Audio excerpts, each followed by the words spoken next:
Ah! Ha! Hello, how are you? Happy Tuesday. I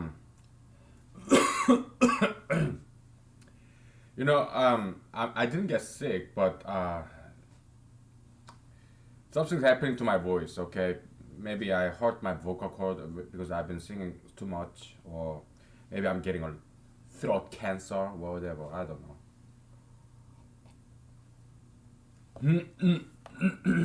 Yeah, well, but the show has to go on. Okay, so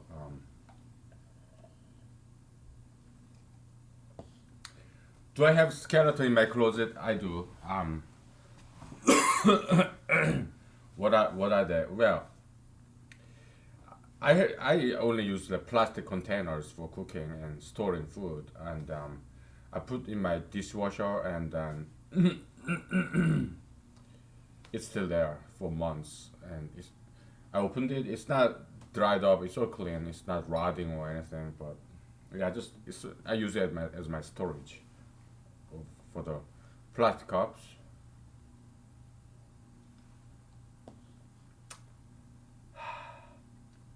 Okay, so criminalism or criminology, humanological criminology is like this. Okay, so um, it's getting too hard. You know what? Let me take a break. Okay, I'll be back.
Okay, so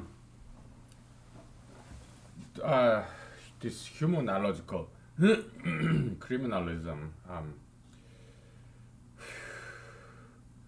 So the way criminals, murderers, thieves, rapists, the way they see other people is they see other people as objects, chattels. They see man as money bag. So what do they do? Kill him and steal his money, right? They see women as vagina, sex toy. What do they do? Rape her and murder her. Okay, so they see other human beings as objects. Okay, so and Then what should we do in response? Eye to eye, tooth to tooth. We should treat criminals as objects. So yeah, we send them to jail and make them work. Otherwise,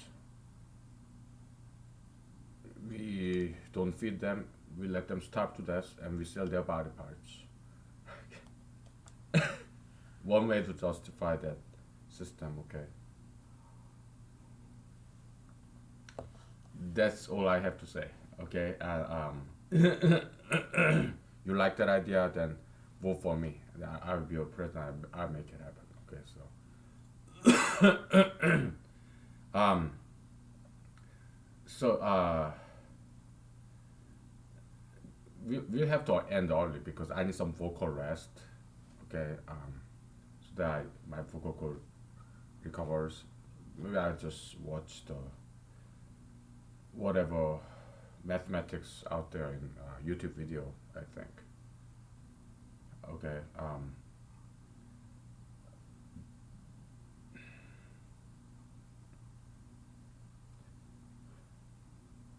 There isn't really much to say because my voice is shot. Uh, I'm suspecting it's because of I've been singing a lot, singing too much. It happens. My vocal cord is very fragile. Uh,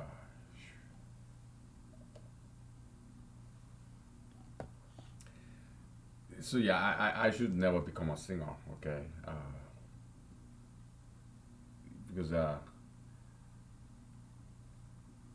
I can sing, but it gets too easily fatigued. I recover. I had this before in my past, so I know what it is. It's just vocal cord fatigue.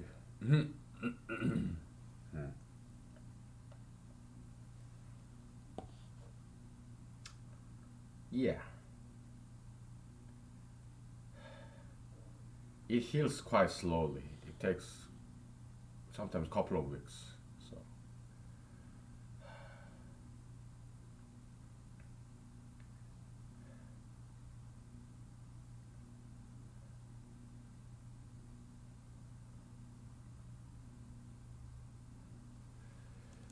is there anything else I'd like to talk about? I don't think so. Not in the mood of talking.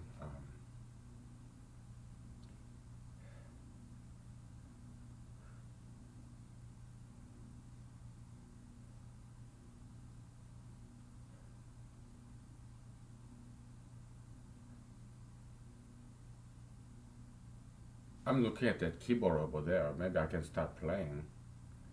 I don't know how to play piano or anything, but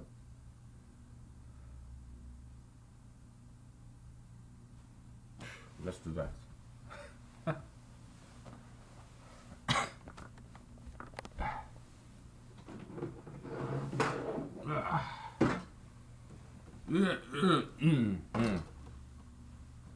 Ah, ah.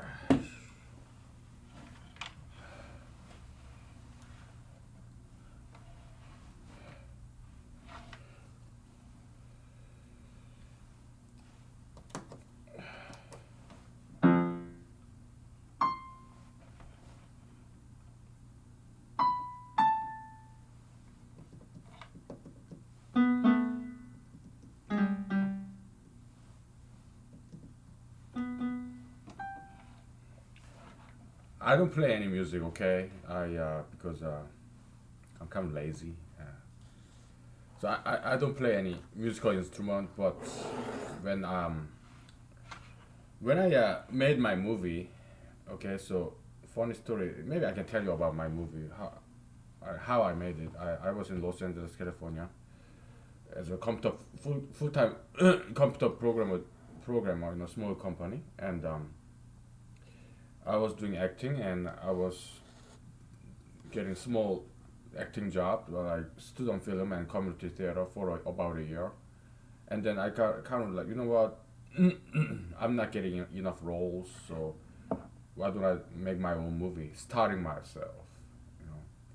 I did get some starring roles in co-star starring role for student films and community theater projects, and they're very nice and generous to me to give me that because those jobs does not pay, but it's good for your acting resume, and it's fiercely competitive, even those small jobs. Okay, so and some kind and generous people, they gave me starring roles in how many projects? Student film, one, two, three that I can remember. Okay, it's community theater, one, something like that. Okay, so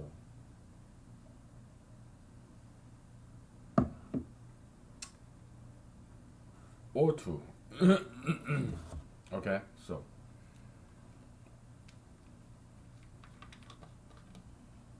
I had fun, and yeah, it was good experience. I met wonderful people. Yeah, it was fantastic. Um,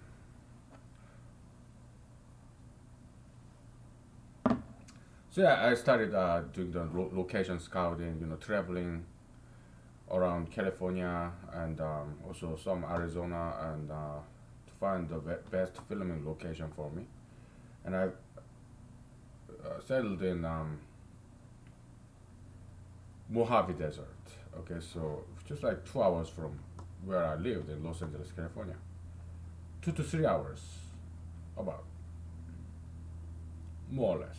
Okay, so on the weekends I would go there and film myself, all by myself. Okay, so I wrote my screenplay, and then did my camera with remote control and all that stuff. Okay, so and also I wrote my own music too. Okay, so yeah, I had keyboard like this and hooked up to my computer and to compose music to inspire myself. Yeah, I would just play with the piano.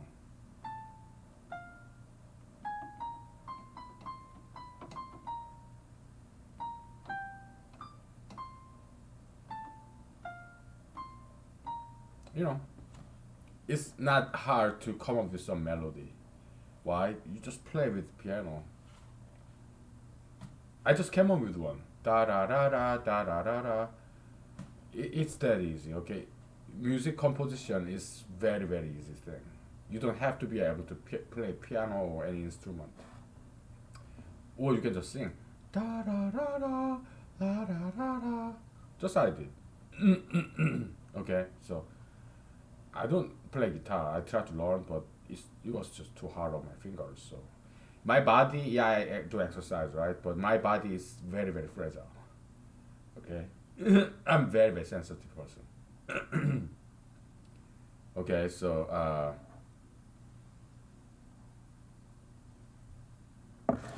because I'm very sensitive, meaning I can perceive things more than other people. Okay, so it's like blunt scale. You have blunt scale, right? Let's say you see a one person. If you have very blunt scale in the y-axis perception scale, you may see three things in these people. But very sensitive people, they are so refined. Their sense of perception is so refined. They can see like 10 different things when they see the same person. Okay, that's me. I'm very sensitive. Okay, so why? Why I can see many things when other people can see some with this blunt scale, as opposed to this finely grained scale. So yeah, for sensitive people like me, we are like geniuses basically. Okay, we can see things that other people misses. Okay, we consume a lot of energy just perceiving things. Okay, that's why we need a lot of rest. Geniuses. Okay, so because we consume more energy like perceiving things. Okay. Um. Yeah.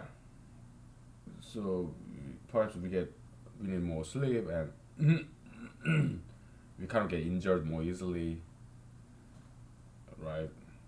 Because we consume a lot of energy just perceiving things, right? So yeah.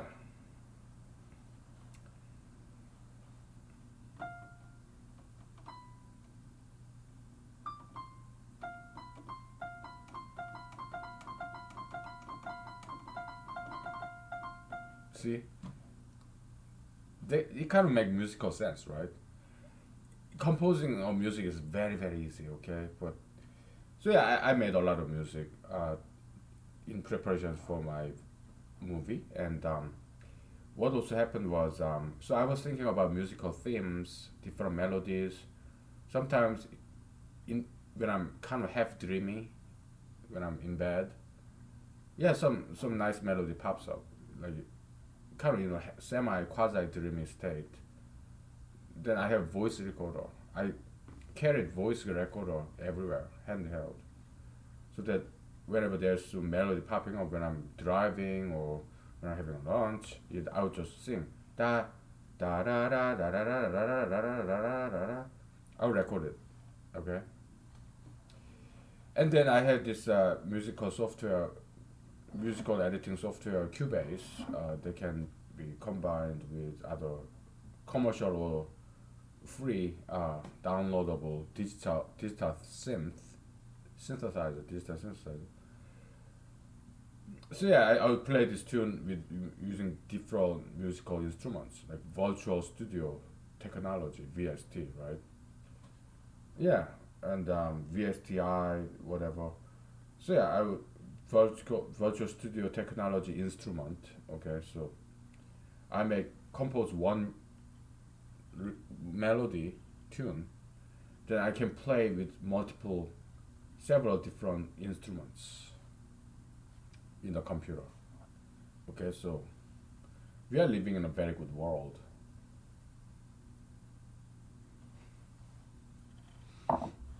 Same tune that I can play violin, guitar.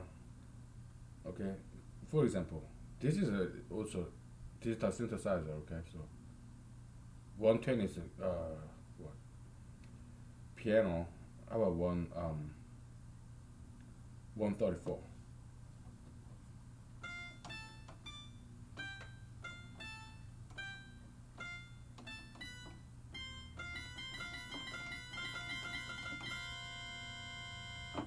Okay, let's go back to piano.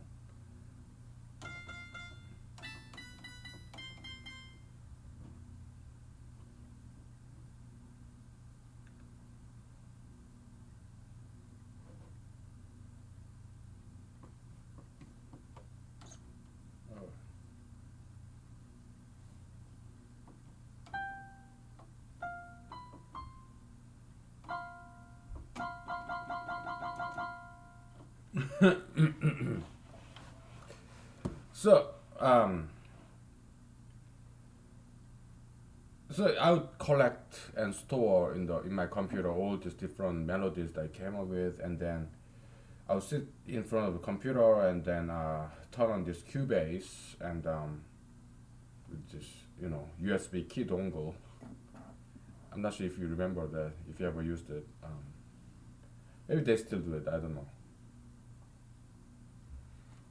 So this USB is like key to unlock this software, Cubase, Steinberg Cubase. It's a very solid musical editing software. Okay, so Pro Tool, yeah, I heard about it, but it's just too expensive. Okay, but Cubase was too expensive, but I could afford that. Okay, so yeah, so I used Cubase and I liked it a lot. Okay, it was very good. It was still learning curve actually. It was not easy to run.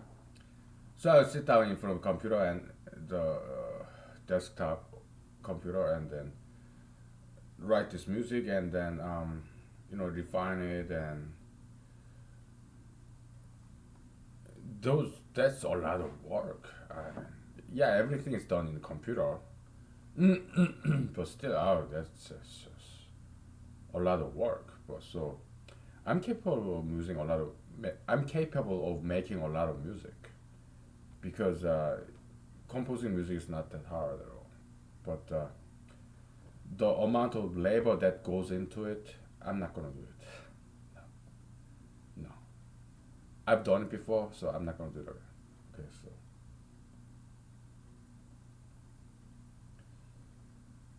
so that's that, and I'm gonna put this guy down because it's not that heavy. It's very light, portable.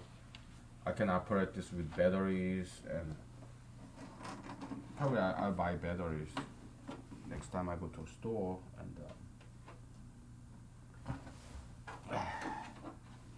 And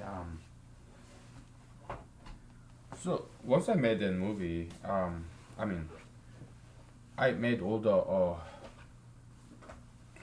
I shot all the scenes, right? Major scenes, and then I was like, it took about less than a year to finish all the shooting, major shooting in the Mojave Desert. Then I was like, then I started editing, and actually I was doing shooting and editing at the same time.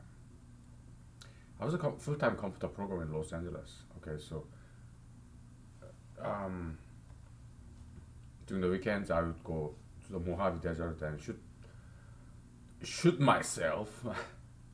No, shoot myself with camera, like, okay, and then I'll come home during the weekday evenings. I would do the editing.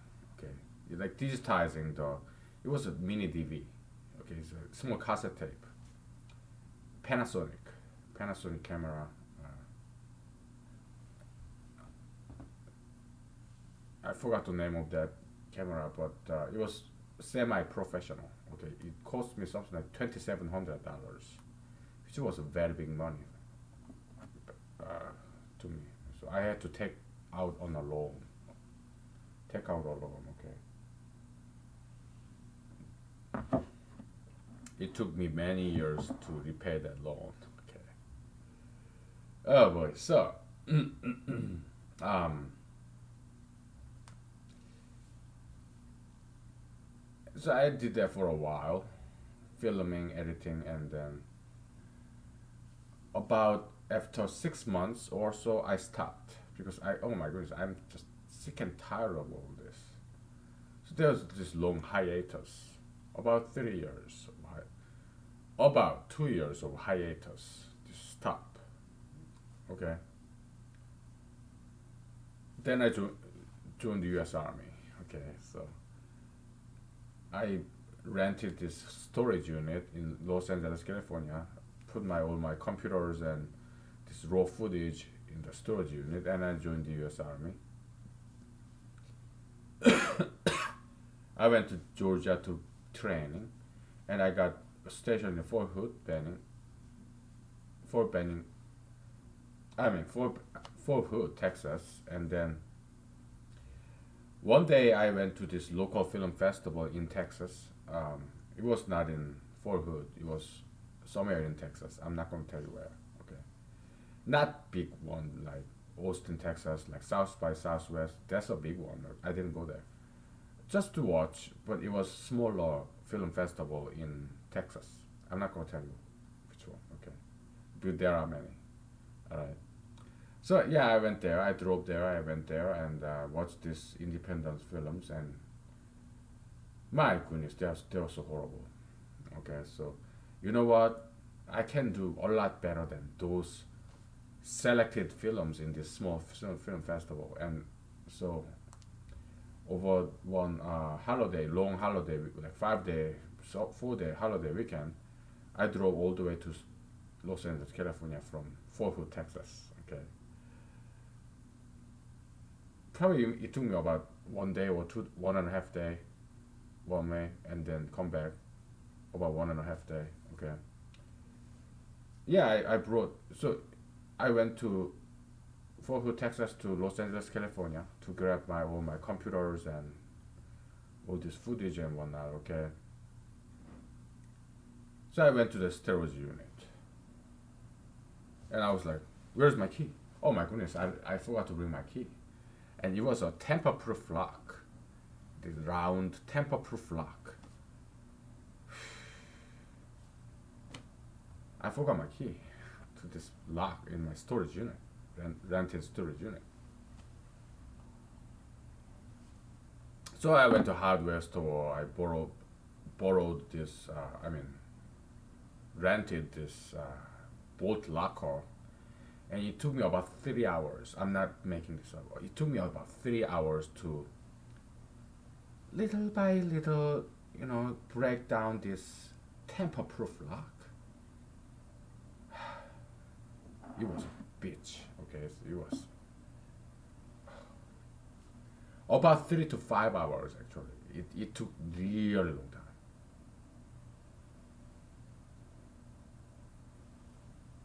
But eventually I got it open. Okay, and I took this broken tamper-proof lock back with me as a memento. Uh, so yeah, I returned the bolt locker to the store, and I grabbed my computer and everything, and I drove back to Texas. And while I was in the U.S. Army, in my barracks room is very tiny. Okay. Yeah, I started editing, and I finished editing, and I submitted to the film festivals. Okay, so all in all, it took about 1 year to make this movie, and and how much money it took? Maybe $5,000. Okay, total. About maybe $7,000, because the camera itself was like $2,700. So I had to go to this, Mojave Desert, multiple occasion, and room and board, and gasoline, and all that. This musical editing software, and also animation software. I purchased that to make some animation there. Okay, digital animation. Yeah, I did that all by myself. Okay, so yeah. So why did I do that? Well, because I wanted to do something that nobody has ever done before. Making a full length, feature length, was like 70 minutes movie all by one person.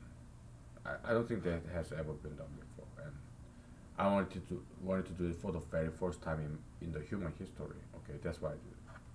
Okay. It's like climbing the Mountain Everest. Yeah, music, everything. I did all by myself.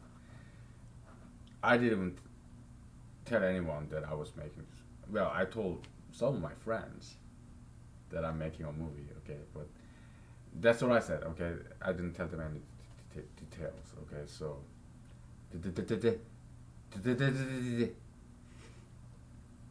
so yeah, mostly I kept secret this project. Okay, so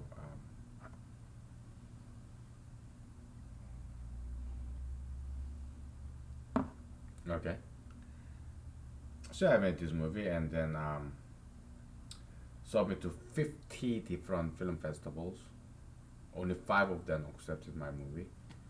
Okay, and then I was still in the U.S. Army, so I went to Afghanistan in my unit. Okay, so I deployed to Afghanistan, and when I was in Afghanistan, it was kind of romantic. It sounds very romantic, right? I finished making this movie, and then I deployed to Afghanistan. Okay, deployment. It's kind of sound romantic. And then, so I was in Afghanistan, and during the R&R, which is like 2 to 3 weeks vacation. Okay, the army pays the airline tickets anywhere in the world. So I picked Ireland. Okay, because there was this film festival in Ireland who generously accepted my film. Okay, I've never been to Ireland, and also maybe after the showcasing my film, maybe I can just travel to Europe for the rest of the time and get back to Afghanistan. Okay, so yeah, that plan worked. Okay, so I went to Ireland, and yeah, they were wonderful people, beautiful, beautiful country, wonderful people. So it was very very small local film festival. So the audience was like how many audience?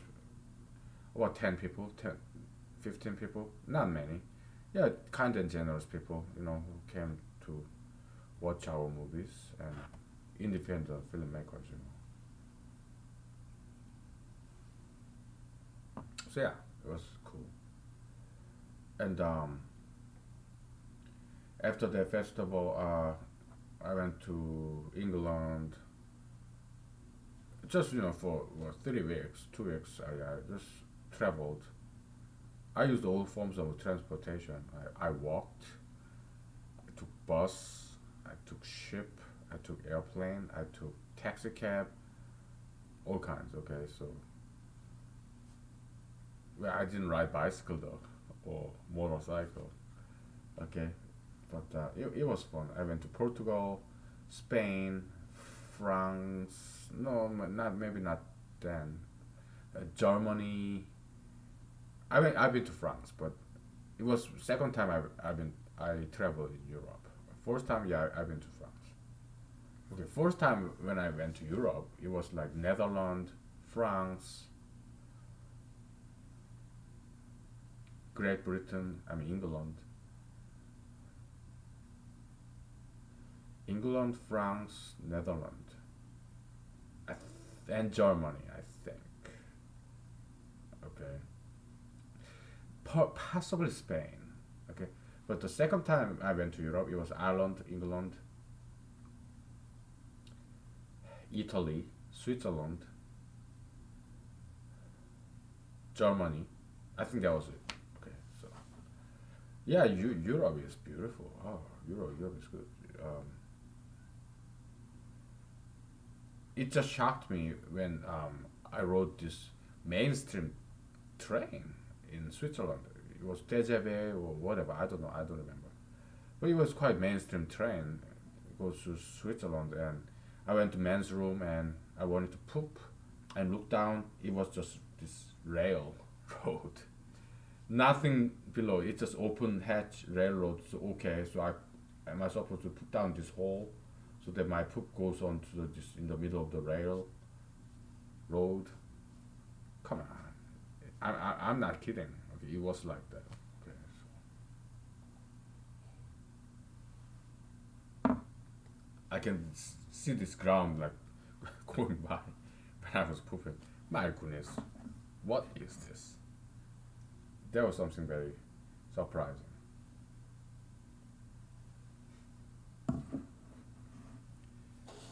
Switzerland, man, is like the hometown of Einstein's relativity theory. Civilized nation in Europe, in the middle of Europe, like multilingual. They speak what French, Deutsch, what is what Geneva Convention and whatnot, and they they have this bathroom in the mainstream train like a third world country. What's that about?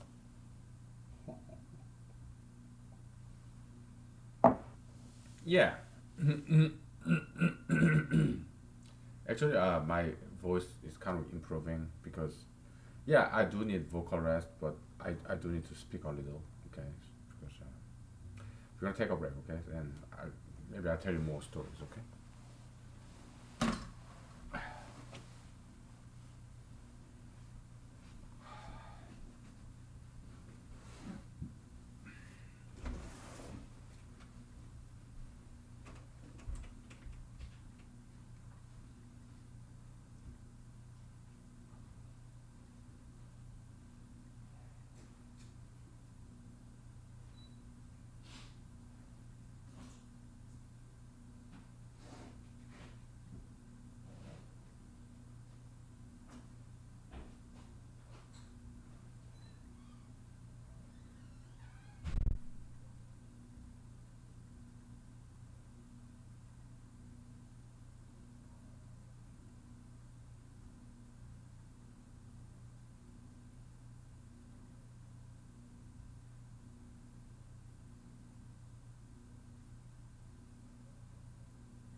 Okay, we're back.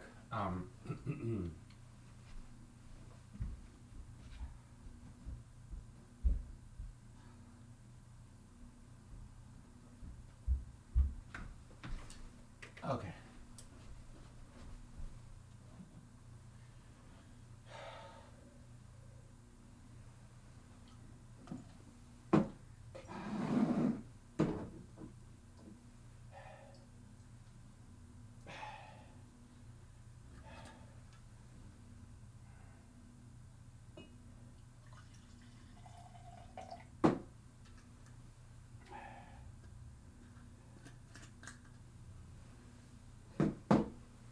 So, what am I doing here? I'm here to inspire you. Okay, I'm gonna musically inspire you too. Okay, because I don't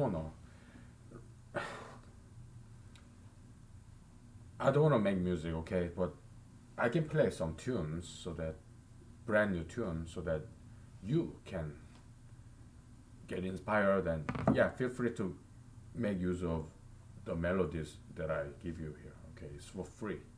Give you for free. Okay, so a couple of more words about that brand new prison system where prisoners are forced to work. They're not forced to work actually. It's either work or they die.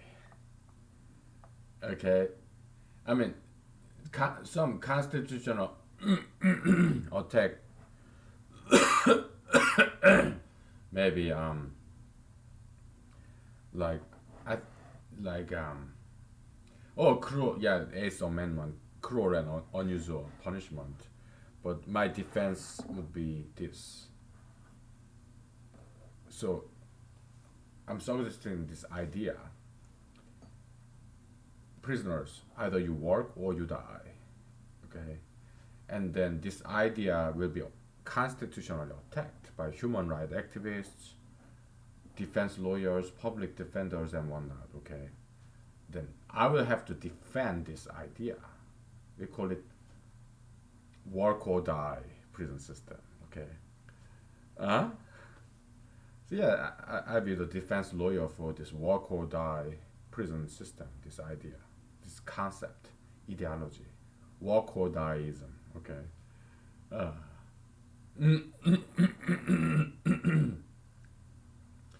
so my defense would be this. Okay, if this prisoner doesn't want to work, and then guess who should work to support these prisoners living, free living, labor-free living, this hotel that we call prison.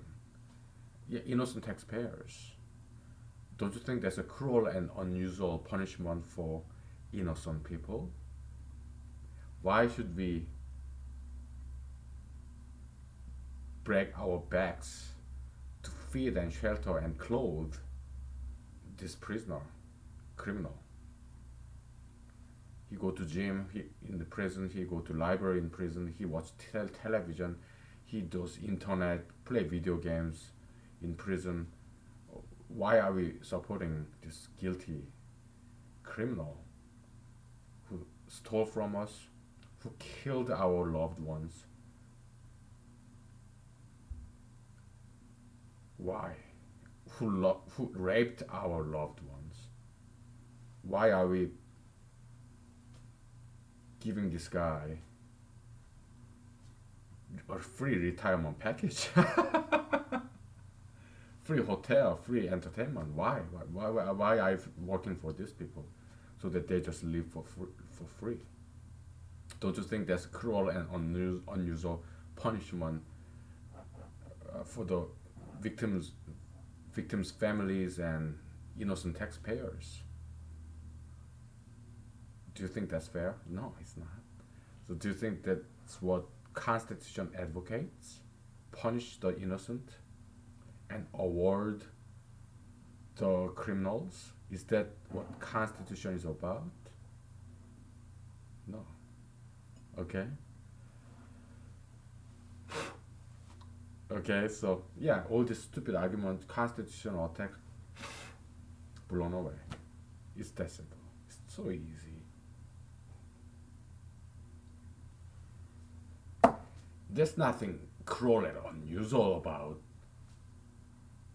this work or dieism. Why?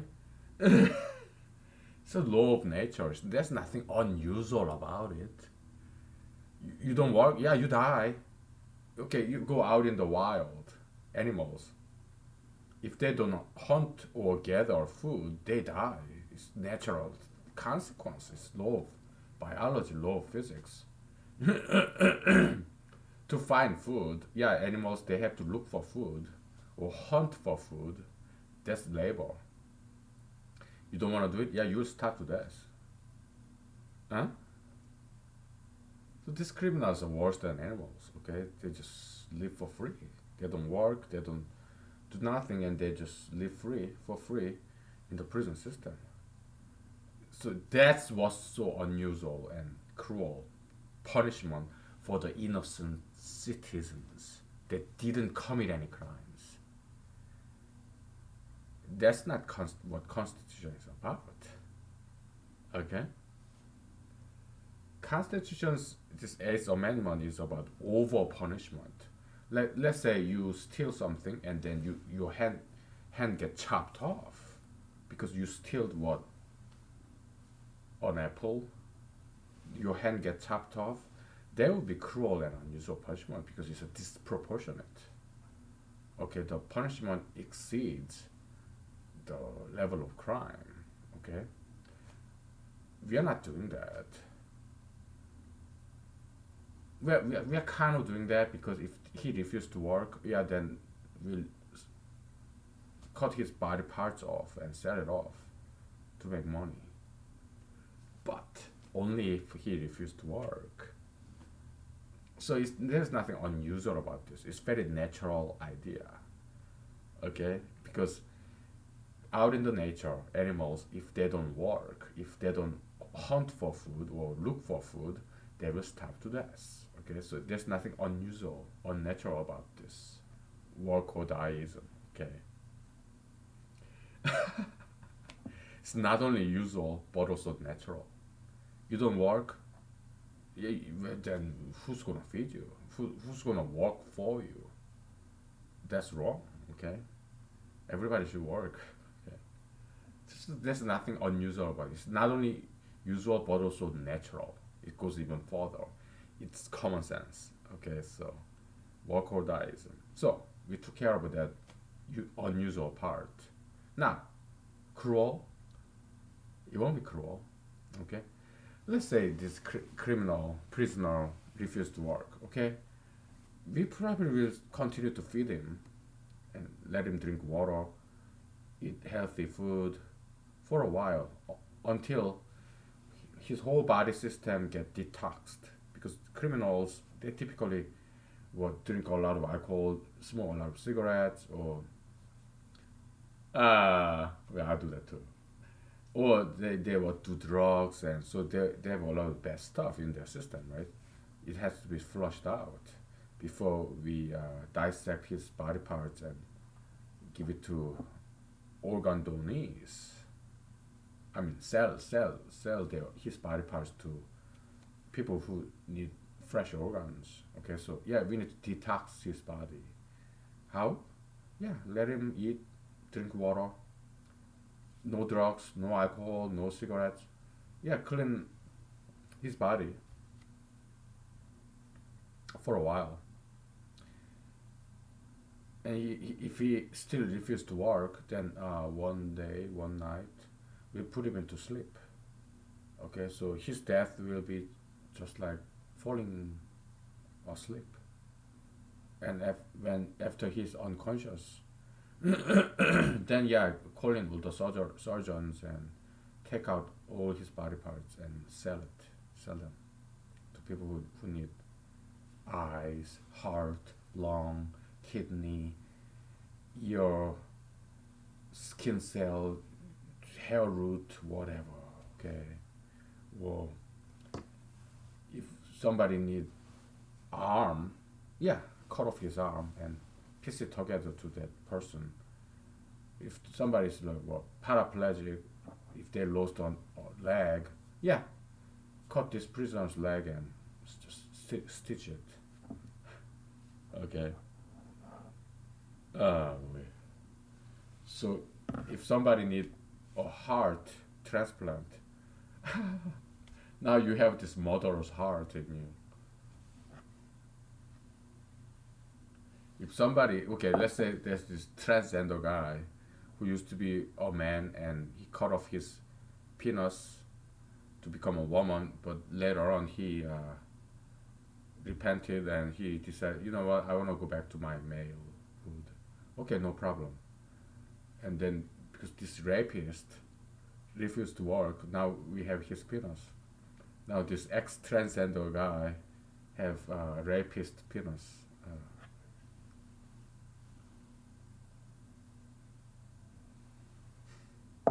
Perhaps it will never happen, but you can make a very darn good comedic movie about this. Okay, again, I'm here to inspire you. Yes. Let me re-grab my keyboard so that I get some vocal rest. Okay, so.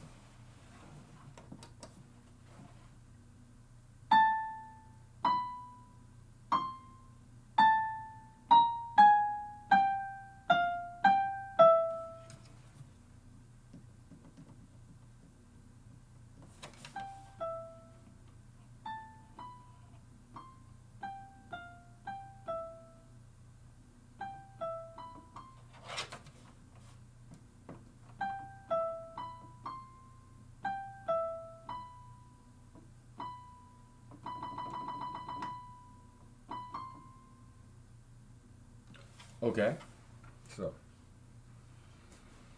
yeah.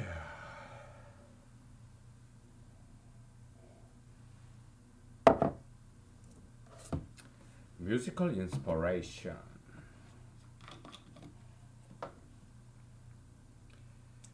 I don't want to learn how to play Beatles or Mozart. Why? Because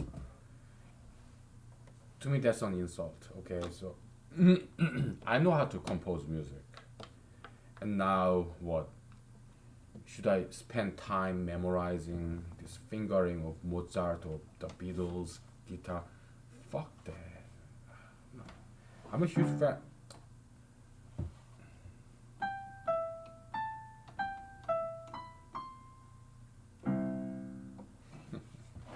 I'm a huge fan of Mozart and Beatles, but I don't want to spend a single second memorizing how to play some music somebody else wrote.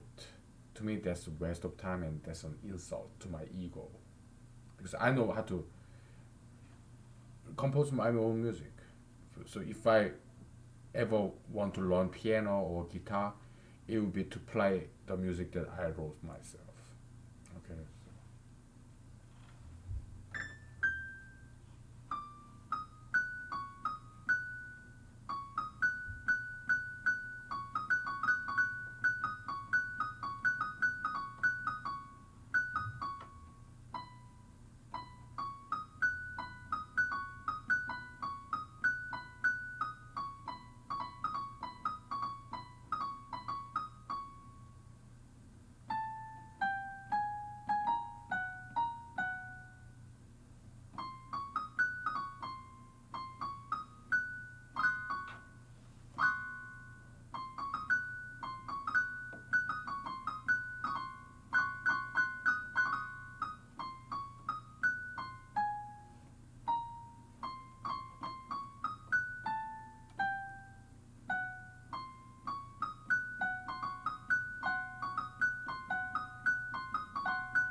Yeah, I'm trying to find some combination of these keys where they kind of go together. Music is just like culinary arts. Okay, so let's say you have cakes. Forget about anti-sugar fetishism. Okay, because that's what we all advocate for politically. But when we talk about music, forget about anti-sugar fetishism. Okay, so let's say you have cake. Okay, I guess once in a while is fine. Maybe once a year on your birthday. Maybe it's okay. Okay. Let's say you have this cake, birthday cake. You don't put salt and sugar in salt and pepper in there. It doesn't quite match, right? Now you have this fat steak, maybe on a Christmas dinner or New Year's Eve or I don't know, Thanksgiving Day. Just once a year, you have this big fat steak. You don't put sugar in there, or sugar or cinnamon in there. It doesn't go together very well, right? So yeah, you have these keys, right? And there are this combination of keys they kind of match together. Okay, there's a concept of chord, and there's this fantastic this like what sevens like B7 whatever sevens chord, and there's also like jazz chords. My favorite.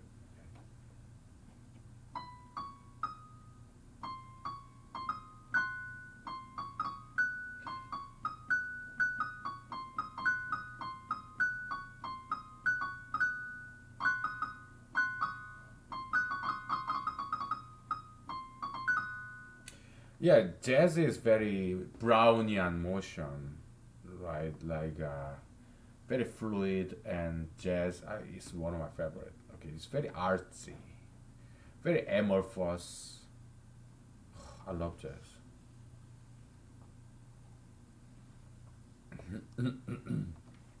Yeah, like Miles Davis, or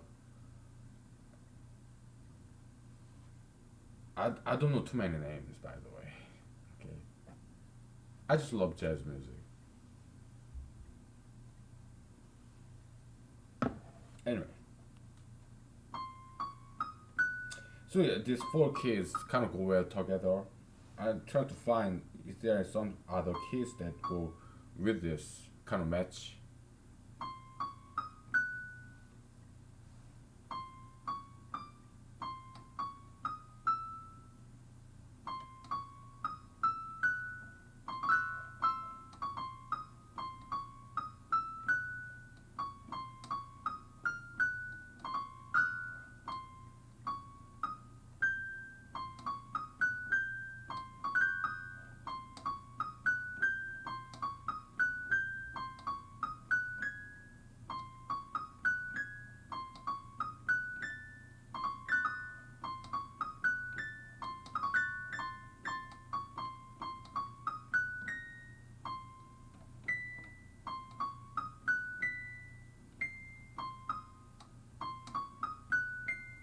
Oh,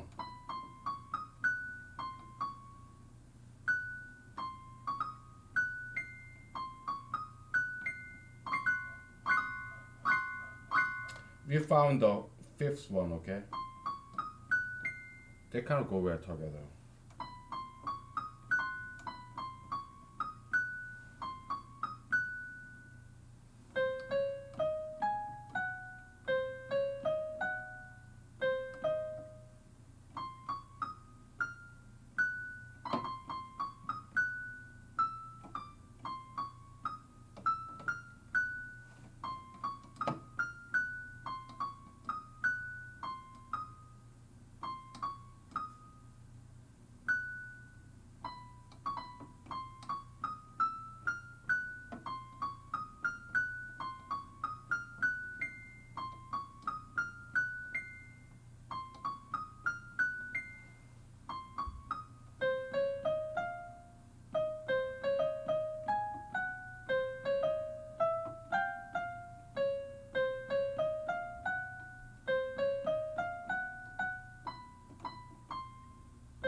Well, it's same C, just one octave higher.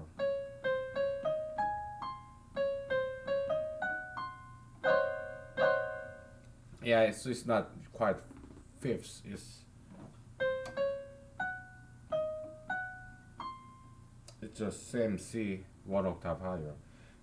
Okay, so C, C sharp, D sharp, what? C, D, E, F, F sharp, C, C sharp, D sharp, F sharp, and then next C. Okay, so oh well, that's pretty. Okay, so somehow I hurt my vocal cord. It could be some kind of virus, actually. Like yesterday it was back of my throat somewhere, and now it is my vocal cord. So maybe this virus is kind of moving around. I don't know what kind of stupid virus that is, but I took advantage of that. Okay, so now that I can talk very much, we are doing something new. Keyboard. Okay, so always whenever some obstacle comes at you, rise on top of it. Okay, ride on top of it. Yeah, take advantage of it. So we take a break. Okay, ride and rise on top of your obstacle. Okay, so all right, live and learn and teach. We take a break. Okay. All right.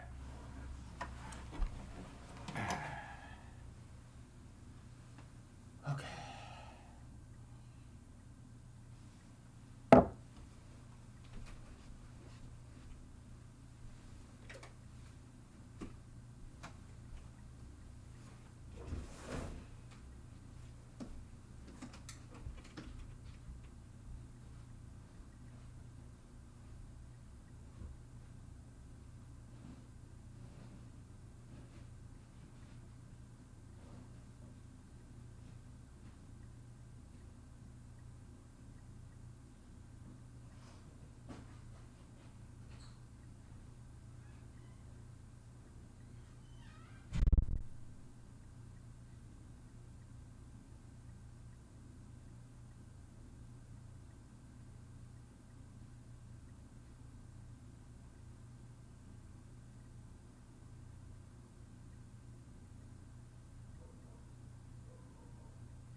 Okay.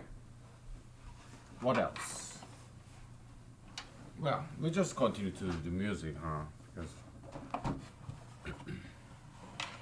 yeah, feel free to use my melody for to make your own music, okay? Because I'm not going to. Too much work. Oh shoot! This is fantastic keyboard, man. I can put what the headphone, earphone in there too.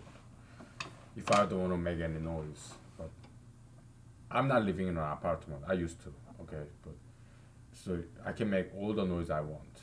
Okay, so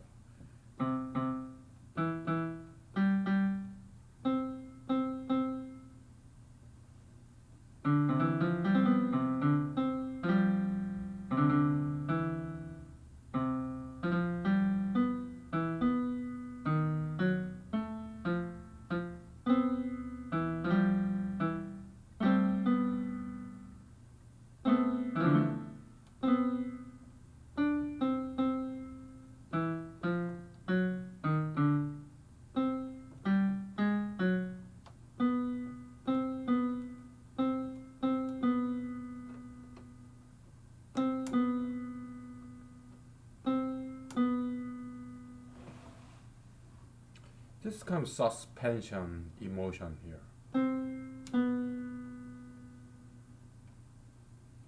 Suspension. Something of continuance, like as if there should be something more. Suspension. But if we reverse that,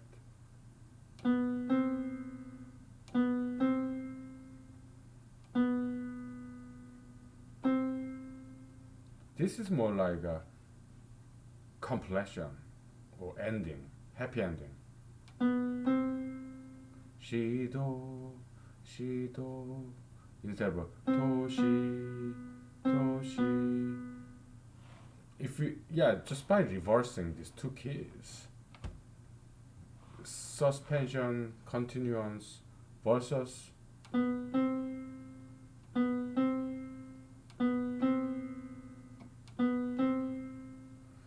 completion, ending. Two opposite things. It makes sense because they're two opposites, right? Continuance and ending, conclusion. Suspension versus continuance versus conclusion. They're two opposite concepts. And we can express that in terms of ordering. Toshi versus shido. Toshi is more like continuance. Shido is more like conclusion. Yeah, opposite ordering, opposite concepts. Very cool.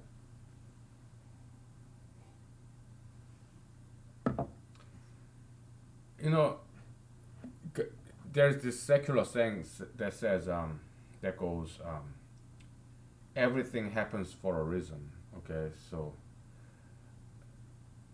I think God gave me this my vocal cord temporary vocal cord impairment, so that I get to use this keyboard, because otherwise I would not have been started using this keyboard.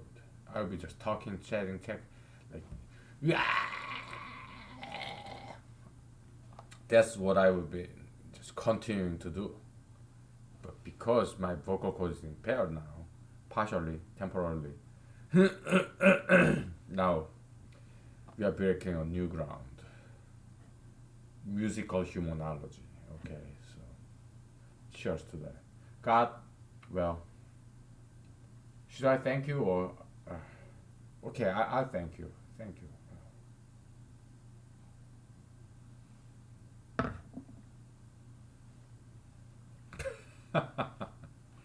By the way, this is not pink. It's blood red. Okay, I don't have pink necktie. Because nowadays it's so pro-gayism, so they stole rainbow, they stole pink. Okay, men wearing pink is like, yeah, I'm homosexual. They they will keep on stealing, okay, until they go down. Gayism, okay, it's horrible. So as a protest, I don't wear pink, okay, because I object to gayism. Okay, I'm not a pro-gayist. I'm anti-gayist. Okay, so I don't want to even give an impression of advocating for gays. Okay, so let's let's start.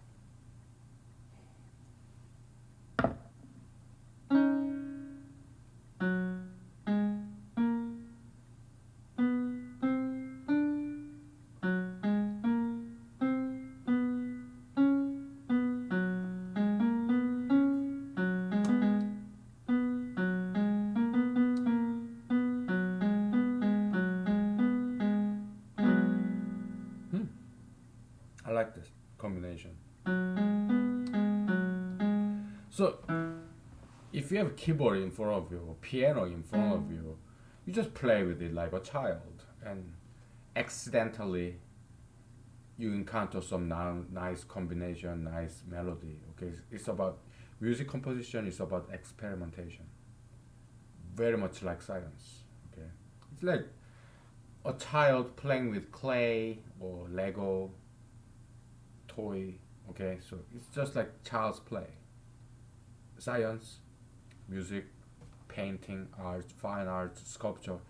They're all like children. Okay, children's play. Just like Jesus said, yeah, be like children. Okay, yeah, heaven. To go to heaven, you have to be like children. Okay, what does it mean to go to heaven? It's not like you die, go to afterlife heaven. No, humanological interpretation of that is to be in heaven is to succeed, to prosper, to make brand new discovery, to make progress, and perhaps, hopefully, get rich and get famous and powerful. Okay,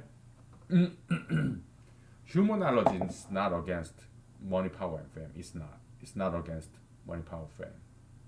Okay, if you can get it, yeah, go ahead and get it, but do so in a legitimate fashion.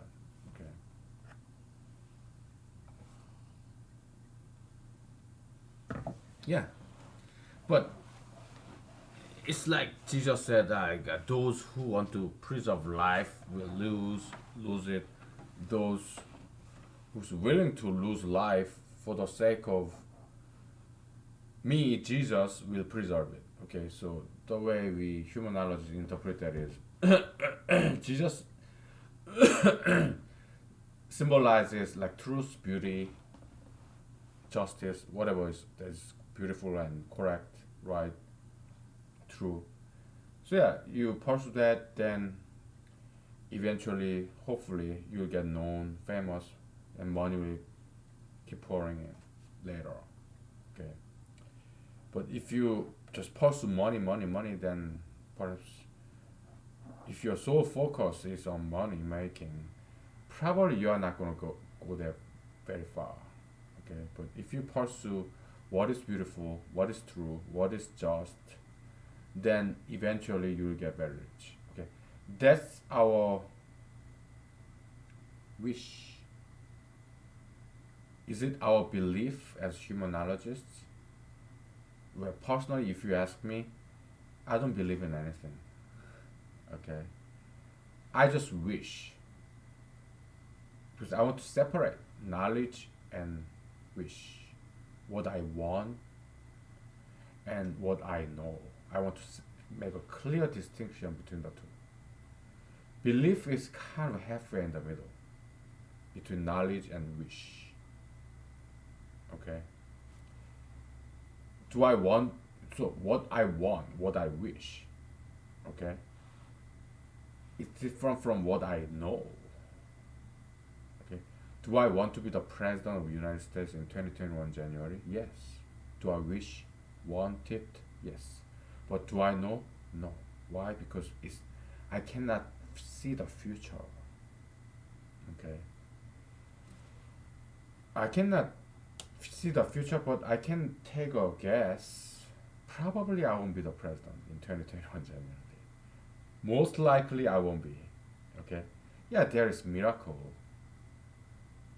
Yeah, like David versus Goliath, me against President Trump. But don't get me wrong. Yeah, David killed Goliath, but I will not. I'm not a murderer or assassin. Okay. Are you a Secret Service? Are you coming after me? Are you observing me? Are you FBI, CIA? Rest assured, I'm not a criminal. I'm not an assassin. I like President Trump. Okay, so in my opinion, he is the second best. I'm the best. If I don't become the president, yes, I do want him to be re-elected because he's better than anybody else except for me.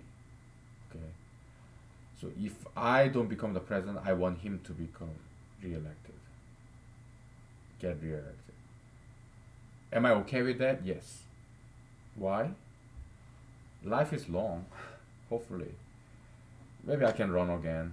Okay, it's no problem. No problem. Okay. I'm not a criminal. I'm not crazy. I know how I sound sometimes. I sound angry and crazy, but I'm pacifist. I'm a pacifist.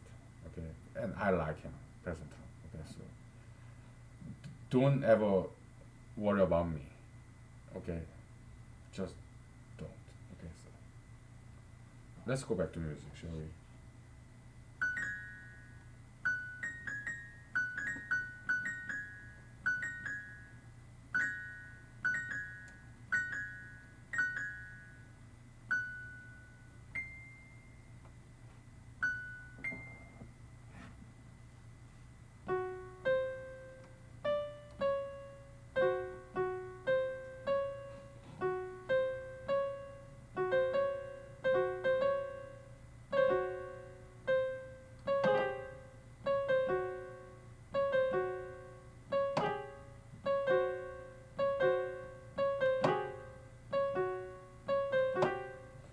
I'm playing with my left hand. So.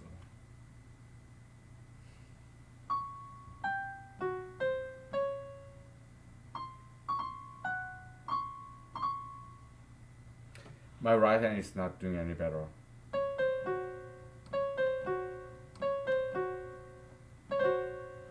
My right hand, left hand, what difference does it make? I don't know how to play piano. Because I'm too lazy to learn it. Okay, so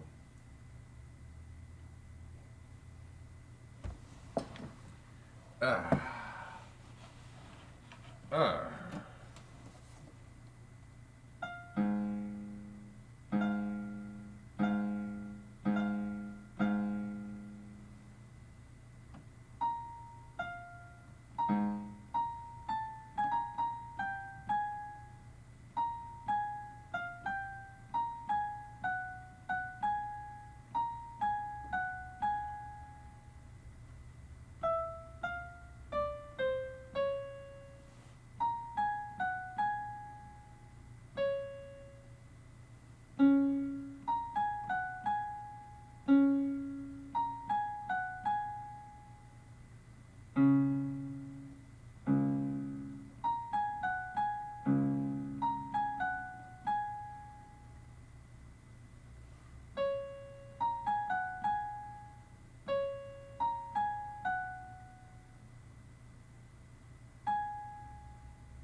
So I put it like this. Okay, so some very creative individuals. Okay, so creative individuals, be it musician, composer, fine artist, sculptor, scientist, inventors, or businessmen, very creative individuals. Okay, they are the people who are very strong people who can resist mainstream majoritarian views. Those people are the individuals who are strong enough to fight against mainstream and majoritarian view.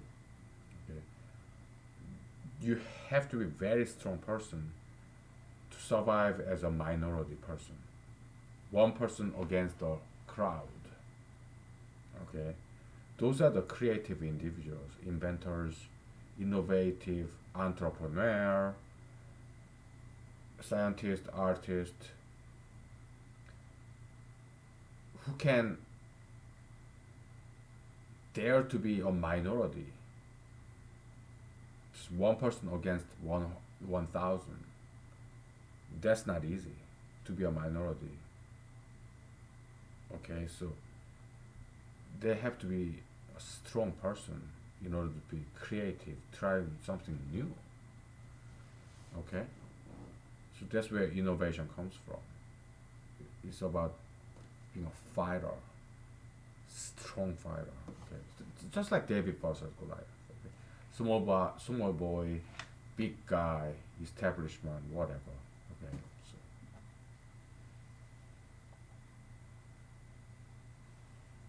so music is very inspiring. Okay, so yeah, so to create something brand new.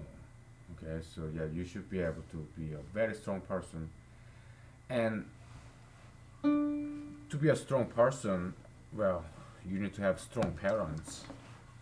Okay,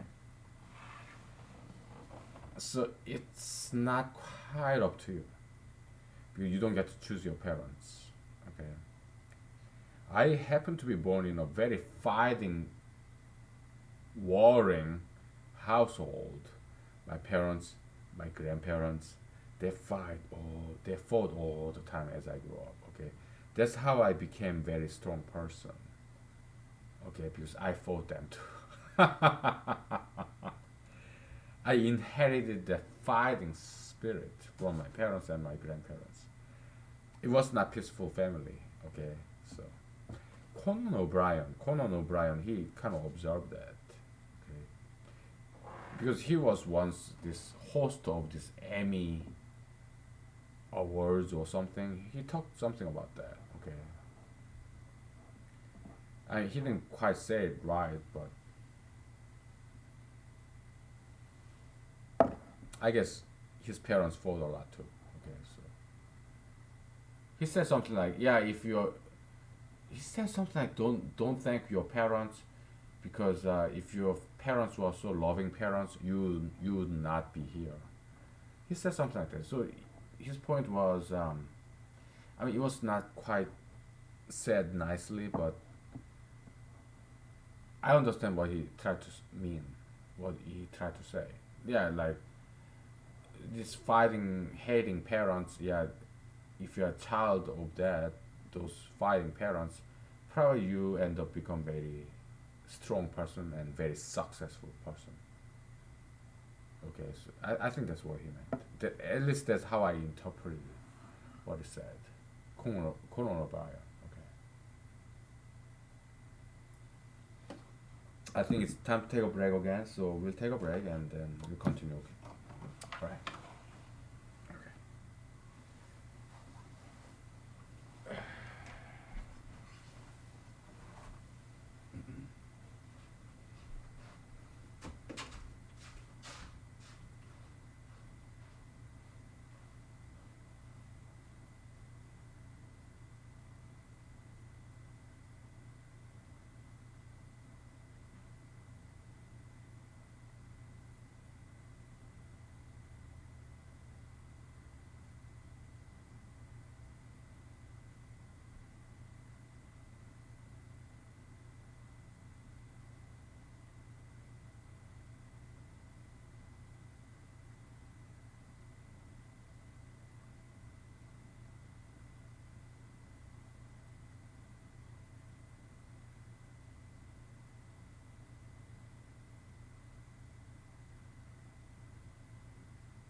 Oh.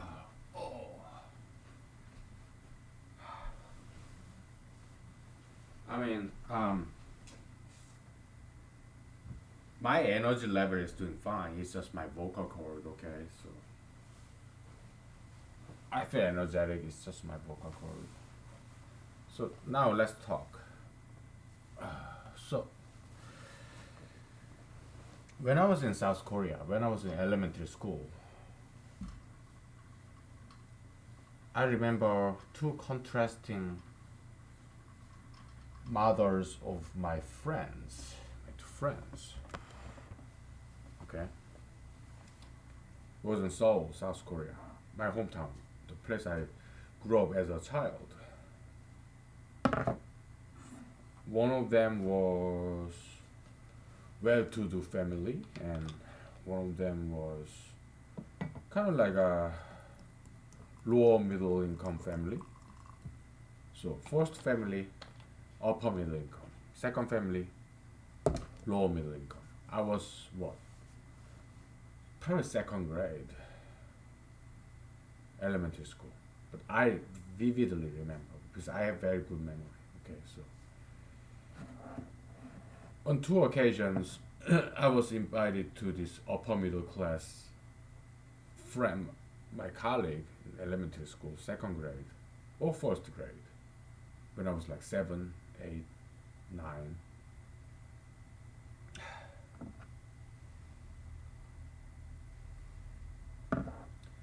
So yeah, this upper middle classmate and his mother, okay, they I went to his house and they ordered this wonderful Chinese food, like black noodle. Do you know what it is? It's called jjajangmyeon. Okay, black noodle is delicious. They ordered this food and they ate that ordered food, and but they would not share it with me. It was quite shocking. Okay, I came to this friend's house, and there was him, my friend, and his mother, and they would not share with me this Chinese food that they ordered. Can you imagine? They were eating lunch, and they would not share it with me. And they were upper middle class, well to do. They would not give me the food. They would just eat when I was watching them eat their lunch. Can you imagine that? So if you think South Koreans are all nice, no, they are not. Some of them are like. Have you ever had? Can you even imagine? I was like what 9 years old child, and there's this fucking mother who's feeding his child, and she was eating too, and there was me, her son's friend, classmate. I'm just watching them eat.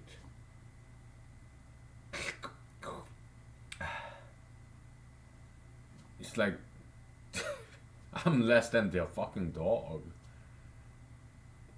They didn't have any dogs, by the way. They didn't have any pets. What the fuck was that? I mean, I was like, what, 8 or 9 years old, and they would eat their lunch and watch me watch them eat lunch without me eating anything. Can you believe this ever happened somewhere on Earth in human history? It's unimaginable, right? It's fucking. What the fuck is that?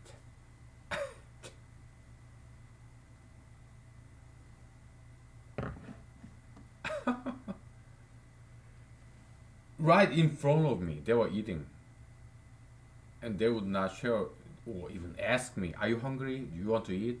No, they didn't ask anything. They would just keep eating, and I was just watching them eat. So there was upper middle class Korean family. Okay, Can you believe? I'm not making this up. I'm not that creative. Yeah, I pride myself as a creative individual, even a genius, but I am not that creative. It beats me, okay? Oh boy. Then there was this second family. Of course, I had more than two friends. I had many friends. I still have many friends. That's the second family that I went to visit. My classmate. Yeah, around at the same time.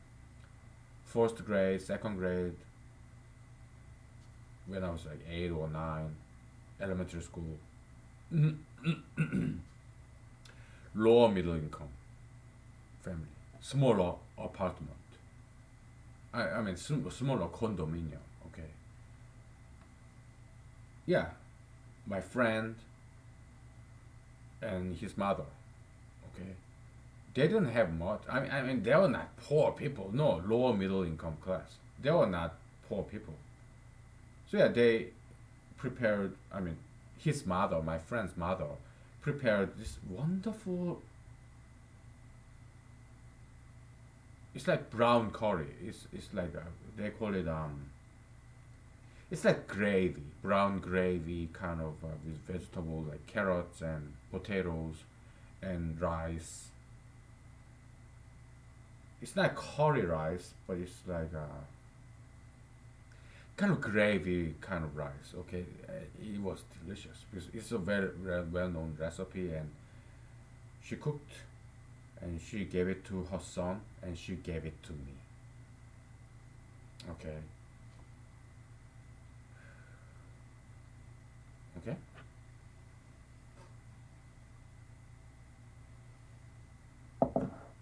God bless them. God bless their family. But what happened later on, because we've been friends all throughout the elementary school, and because we are in the same town,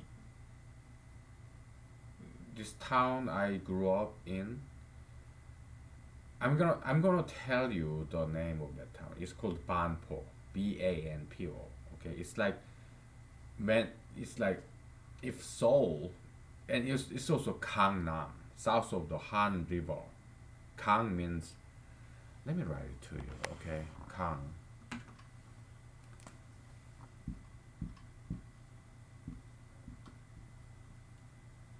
This is Gang.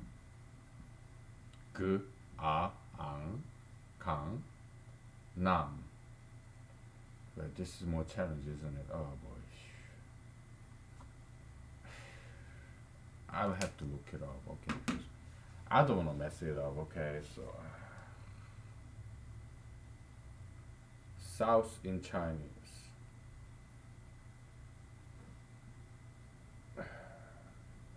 I have translation app, so.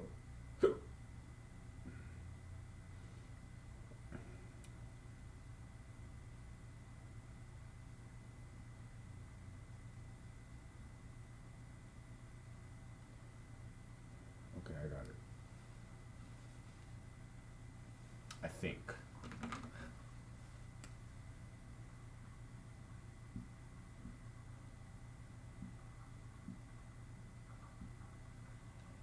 Let me double check.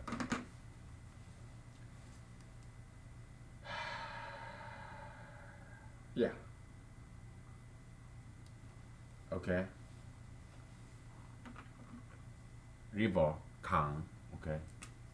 Nam. Nam. It's south of the river.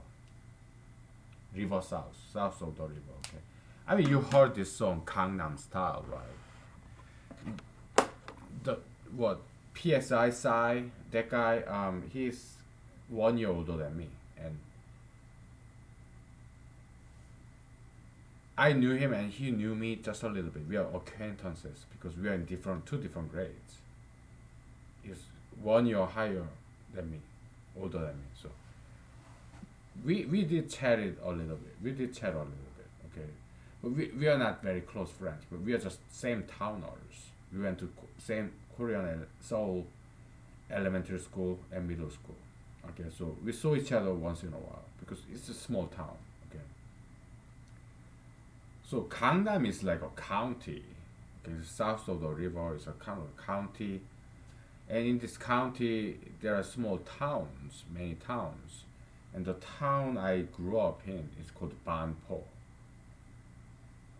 I will write that out to you because there's some political reason that I'm telling all this. Okay, it's called BANPO. Okay, so it's like in Korean, it's like BANPO because Korean language is two-dimensional. It's upstairs, left and right, downstairs. Okay, even downstairs there's sometimes left and right. Okay, so let's say a lot is called man. MANH. Man. Man. Okay. That's how Koreans write it. Upstairs, left, right, downstairs, left and right. Okay, so very interesting language. Okay, so Banpo. Okay, I write that in Korean. Okay, it's interesting language.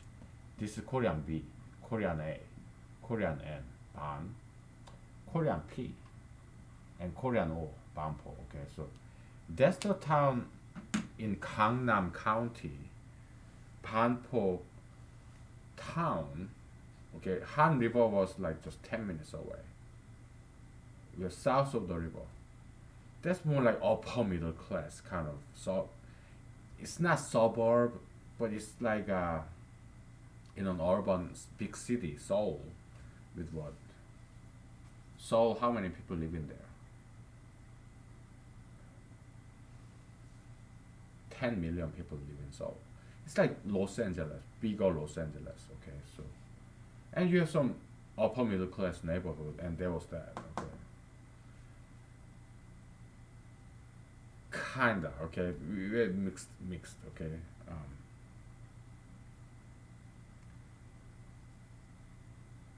so Banpo is a unique and singular and very unique, precious town in the middle of Seoul, South Korea, where there are a lot of trees.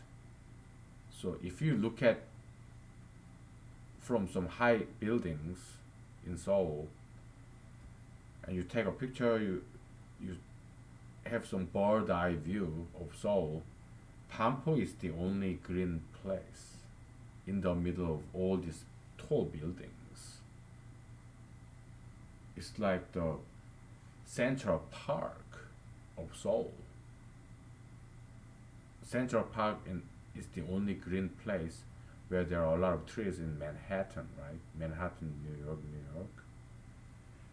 Banpo is the only green part in Seoul where there are a lot of trees. Okay? So my political pitch to South Korean Seoulians is that they should not cut down these trees. Okay, they should protect and preserve Banpo. Well, personally, selfishly, my hometown where I grew up as a child, because that's the only green place where there are a lot of trees in the middle of all these gray tall buildings. Okay, so they should protect and preserve this tree green belt zone in the middle of Seoul. Okay, because it's so beautiful. It's very, very beautiful. Okay. Yeah, I'm very blessed. I thank God that I grew up in this beautiful town in the middle of Seoul. Okay. But because there are some developers, like greedy developers who just want to make money, they want to cut down these trees to make tall buildings, because right now the trees are taller than this condominium complexes. Banpo is unique today in that in Banpo all the condominium apartment buildings are 5 stories and no more. If you go outside of Banpo, apartment complexes, these condominium buildings like 20 stories, 30 stories, they're like skyscrapers. Okay, but only in Banpo, the all the buildings are 5 stories or less because the trees are taller than these artificial condominium buildings. Okay, so some developers, big shots, they want to make money. So what they want to do is cut down all these trees and build tall buildings, tall condominium buildings, apartment buildings to make money. Okay, so in a sense, I'm very liberal, just like Democrats. Okay, because I love trees, I love the greens. Okay, I think there's more value to it in this circumstance. Only green zone in the middle of gray city, Seoul. Okay. In terms of diversity, yeah, I think it's more. It's better to preserve this diversity of this Bampo town district for diversity's sake. It's the only green zone. Okay. As opposed to development or making more money. Okay, so in a sense, I'm very, very much Democrat and liberal. Okay. Okay.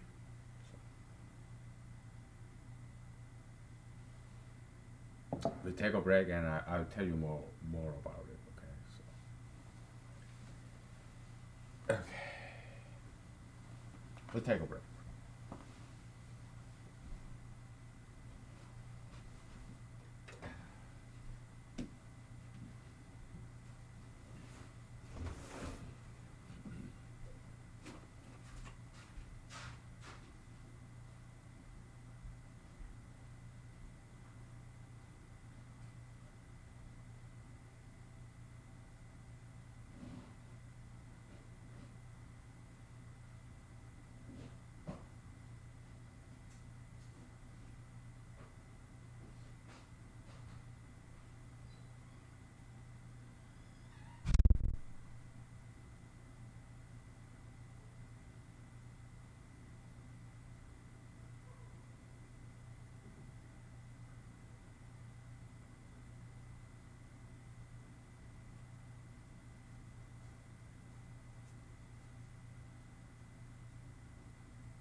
Okay. I'm gonna play this tune for you. We're gonna name it Nostalgia. uh, Nostalgia.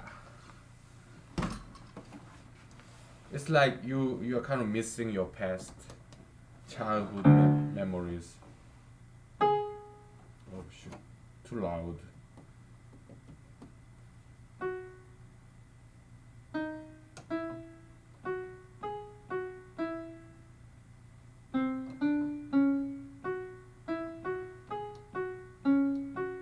That's it.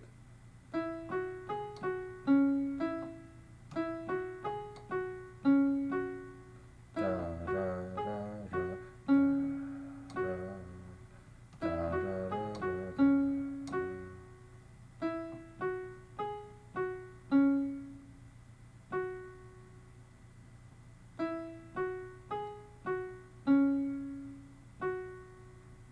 Nostalgia.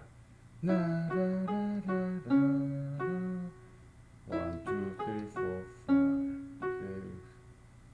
6. Nostalgia. Okay. Da da da da da da.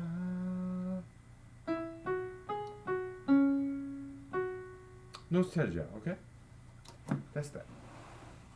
So, yeah, I'm asking Korean officials, South Korean, Seoulian officials, and developers and businessmen. Yeah, I mean, it's very Bampo district, Bampo town of Bampo. It's very old buildings. Yeah, you can renovate those buildings, okay, but don't hurt the trees, and don't make the height of those condominium complexes higher than fifth story. Let the tree be higher than artificial these buildings. Okay. Yeah, that's all I'm asking. All right. So that's all I can do. I don't have any political power. Not in America. Not in Korea. No, I don't know any influential people. All I can do is doing this recording and publishing it. That's all I can do. Also pray to God, and I did. Okay. Yeah, preserve and protect the trees in Bampo. Okay, don't cut them, any of them down, and don't make taller buildings than it is now. Okay, renovate those five-story buildings all you want. Demolish it, rebuild it. I don't care. Don't make it higher than fifth story, and do not cut down a single tree there.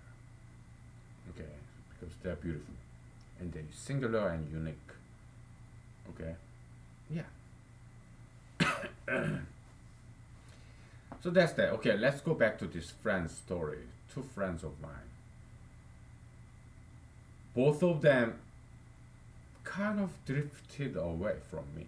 Okay, so we were kind of friends, the first grade, second grade. This upper middle class guy, he wasn't very close friend of mine actually, but this lower middle class guy, he was one of my favorite friends during my first and second grade, and yeah, for 2 years. After that, he kind of went his own way, and I went my own way, so we didn't talk very much. Okay, because Korean elementary school we have this class.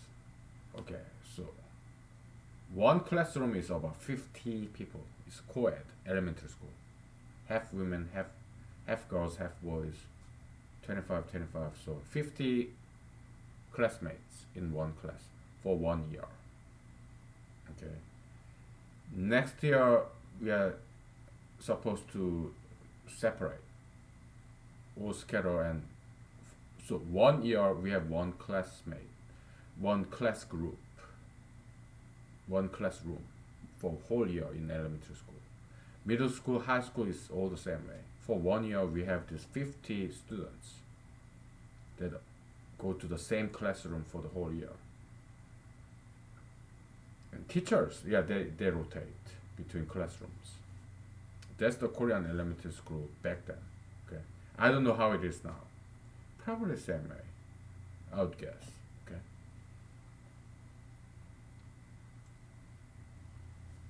So, my first grade in elementary school when I was like 7 or 8. Okay. So for the whole year, it is 50 students. Yeah, we go to the same classroom, and teachers they rotate. Okay. And then next year we are supposed to have brand new 50 student class, but we didn't because school officials, for some logistical reason, they decided to preserve the same class to the second grade. Okay, so yeah, we were very closely knit classmates. Okay, and we had something like three musketeer group or kind of student club, unofficial, kind of group of students, first grade, second grade, elementary school kids. We we were kind of like this student club, kind of unofficial. Yeah, we would hang out with each other, go to playground and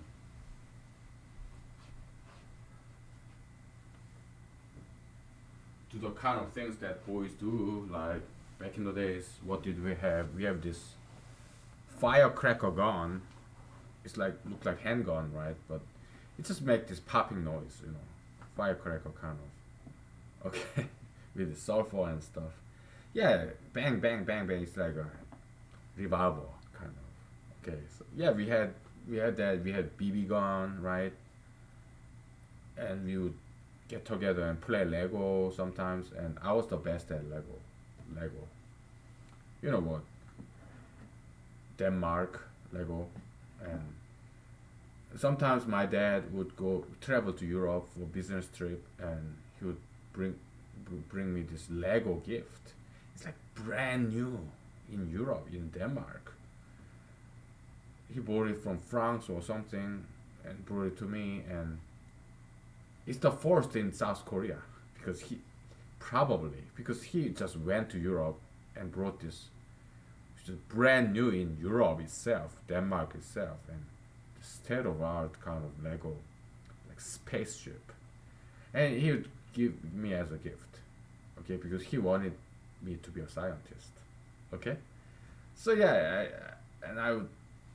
It's like first time in South Korea probably. Okay, so there was like nothing like it. It's like taste of heaven. Oh my goodness! Oh, this Lego, this blue, this glassy kind of. It's plastic, but it's transparent blue. This cap and let me turn on the heater. Getting cold. I have fond memories, childhood memories. Okay.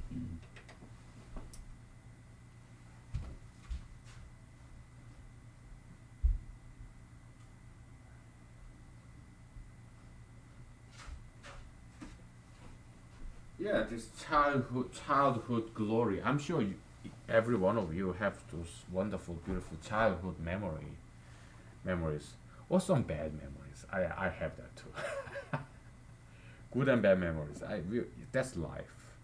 Child's life is just like adult life. Good times, bad times. Okay, it's normal. Okay, that's life. So he would bring this gift every now and then because I guess we are kind of like upper middle class. Okay, so yeah, so because he was a very hardworking man, my dad, and my mom was very hardworking mom. Okay, so yeah, she was a small business manager of a Korean pottery business, making these kind of cups with porcelain. Okay, clay, right? Made with clay, and then you heat it up and become a porcelain cup or bowl or jar or yeah, just utensils, right? So that's what my mom did. Okay, she would sell to uh, regular retail customers, retail outlets, all these products, small business. Okay, so yeah, they have this small factory with 2 employees, artists, okay, to make this. Okay, all handmade. Okay, so yeah, they had a shop, and then she would sell this, Korean pottery to Hilton Hotel, Sheraton Hotel, or retail Korean retail shops in Seoul, and they were doing very well. But they worked very hard, very hard. Okay, so yeah, I was my grandmother, father's side. She babysat me because she retired, kind of, but she still worked actually. Okay, so even in her 60s and 70s, she still worked. Okay, so yeah, um, yeah, she brought in some money. Okay, so her allowance. So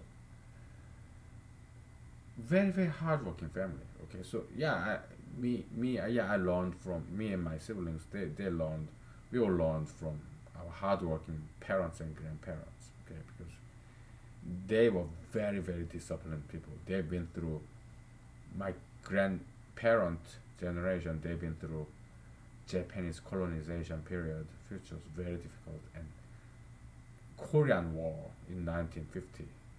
They've been through that. They were fugitives. Okay, so with many kids, they've been through that. And my parents, yeah, they've been through tough time too. Okay, Korean War as they were children. Okay, so yeah, they were very strongly disciplined people, and I inherited that. Okay, so in a way, yeah, I thank God that He blessed me with this very strong parents.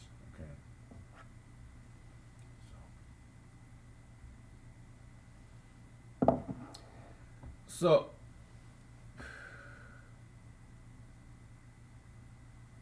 just first grade and second grade in elementary school. Okay, so for some logistical reasons they preserved this 50 students. How many classes did we have? 12. 12 classes of 50 students each. So it's like 600 elementary school students in this school, my alma mater, elementary school in Pampo, Seoul, South Korea.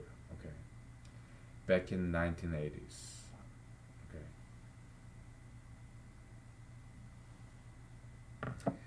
so from the first grade and second grade, yeah, we went up preserving the same classmates.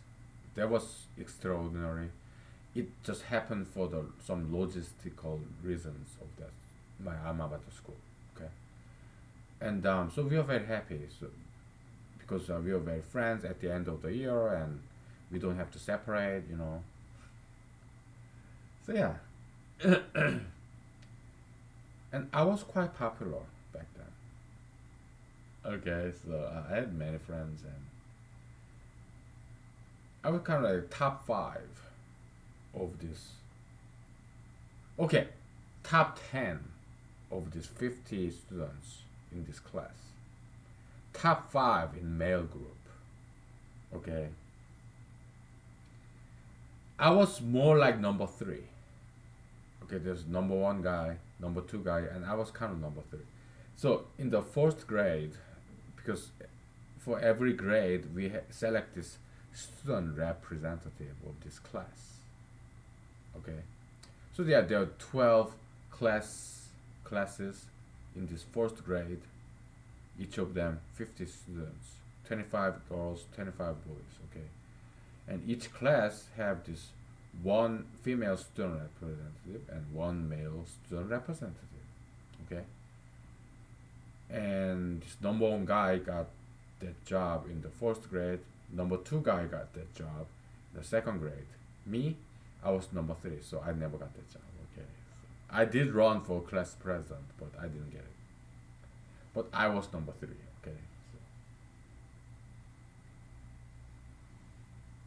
so.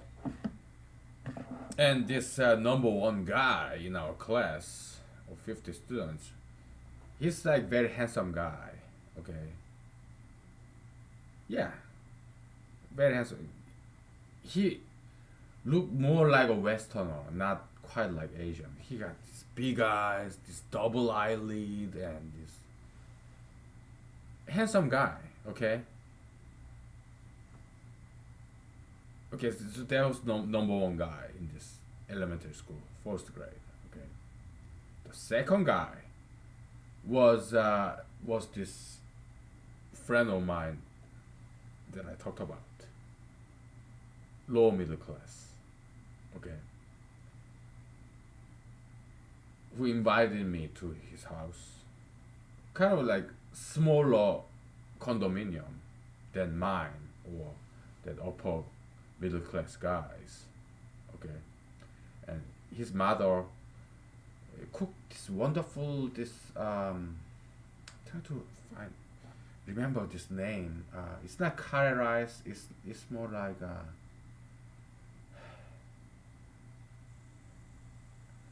I cannot recall for the love of my life. I cannot recall the name of that Korean Korean food. It's like gravy, okay, brown gravy, beef gravy. You have beef cubes, carrot cubes, potato cubes, and you have brown gravy, beef gravy, and you cook it and you put it on top of rice, okay. Even yeah, it's very well known Korean recipe by the way. Okay, so she cooked that for us, and we ate it all together. He, his mother, and me. Okay. We all have fathers, but they went out to work. It was lunchtime. Okay. Okay. So he was the number two guy. The number one guy, he was more like upper middle class. Actually, he was high class. Me, I was like upper middle class. Just like, let's name these guys, okay? This number one guy, number two guy, and number three guy, that's me, okay? Number two guy is a low middle class. Number one guy upper. Yeah, sure. Upper. Let's say I'm the middle class, middle. Okay. Number two guy lower middle class. Number one guy upper middle class. Okay. And let's say there was this number four guy was same level as me, my parents, middle class. Same square feet of this condominium. Okay. This guy, he was not one of us. He was just acquaintance. Okay, so I went to his house, and he and his mother. I think he has a sister, younger sister.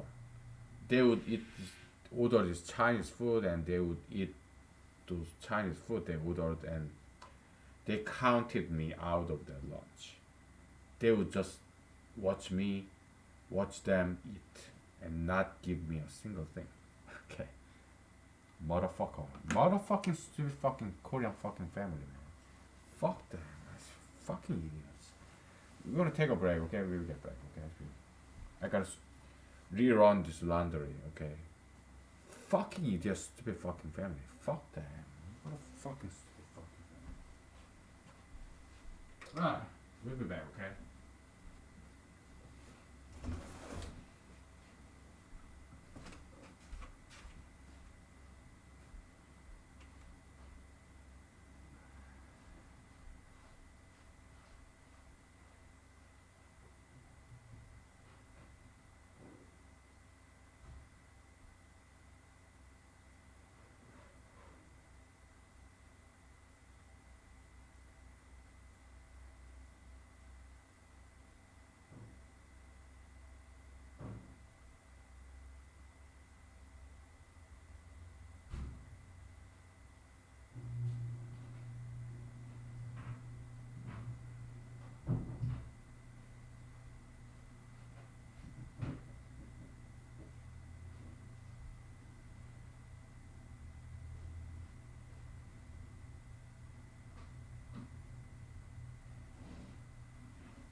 Okay, you're back. Are you enjoying all this? So this number four guy, he was not even our class. First and second grade elementary school. So he was not one of us. Okay, he's kind of obese, some fucking fat kid. Okay, I think I still remember his name, but I'm not gonna tell you. Do I remember this number one guy and number two guy? Korean, their Korean names? I do. I'm not gonna tell you for their privacy. Okay. I mean, what kind of mother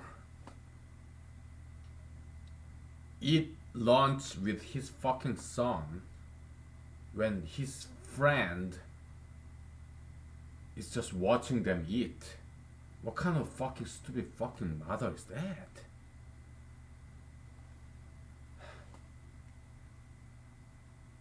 Have I ever been to house of this number one guy? Yeah, I have. Okay, yeah, they're cool.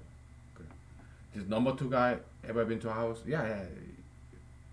His mother cook us, both of us, her son and me. Yeah, lunch. It was delicious. Okay, but this fucking number four guy, man, and his fucking mother. What the fuck, man? Oh.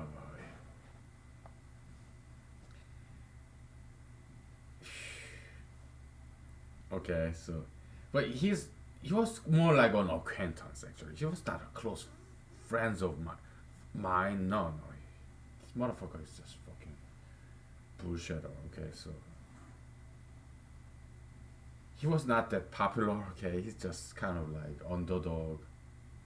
So because when I was in my first and second grade, I was kind of popular. Okay, I was number three guy out of 25 male elementary schoolers. Okay, so I was kind of up there. Okay,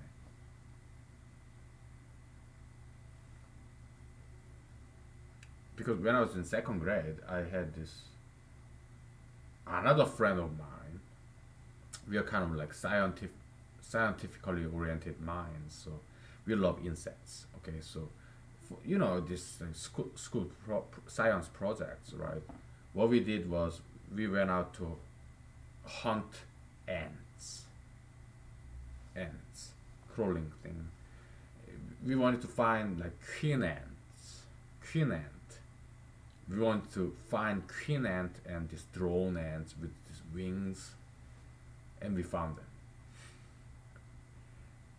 Okay, we went around the town and we lifted up this pavement block and we dig the darts off of the ground of this town park, and we found them. Okay, and we brought them in with this cistern, this glassy, for fish, goldfish. Yeah, we put some darts in there, some sugar and cheese in there, and they would dig this hole, and we can see this network of these ant holes, and we're not sure there was queen ant actually. Maybe they are just drones with wings. Okay, but we got some eggs, ant eggs too, and ant larvae too. Okay, it was sensational. Let's say he's number five guy. Okay, he was very close friend of mine actually in the second grade. Okay, I think he's kind of was a new student. I'm not sure. Maybe not. Maybe not. I think he came from out of town during the second grade. I'm not sure. I don't quite remember. Okay. And that number five guy, he was kind of underdog because I was more like up there. I was already well known, like local celebrity. So I ran very well. I ran very fast. So I was good at sports in terms of running. Okay, like sprint or marathon, long distance, short distance. Yeah, I did very well. And also I played very well, and I made Lego very well. So I was quite well known figure, local celebrity.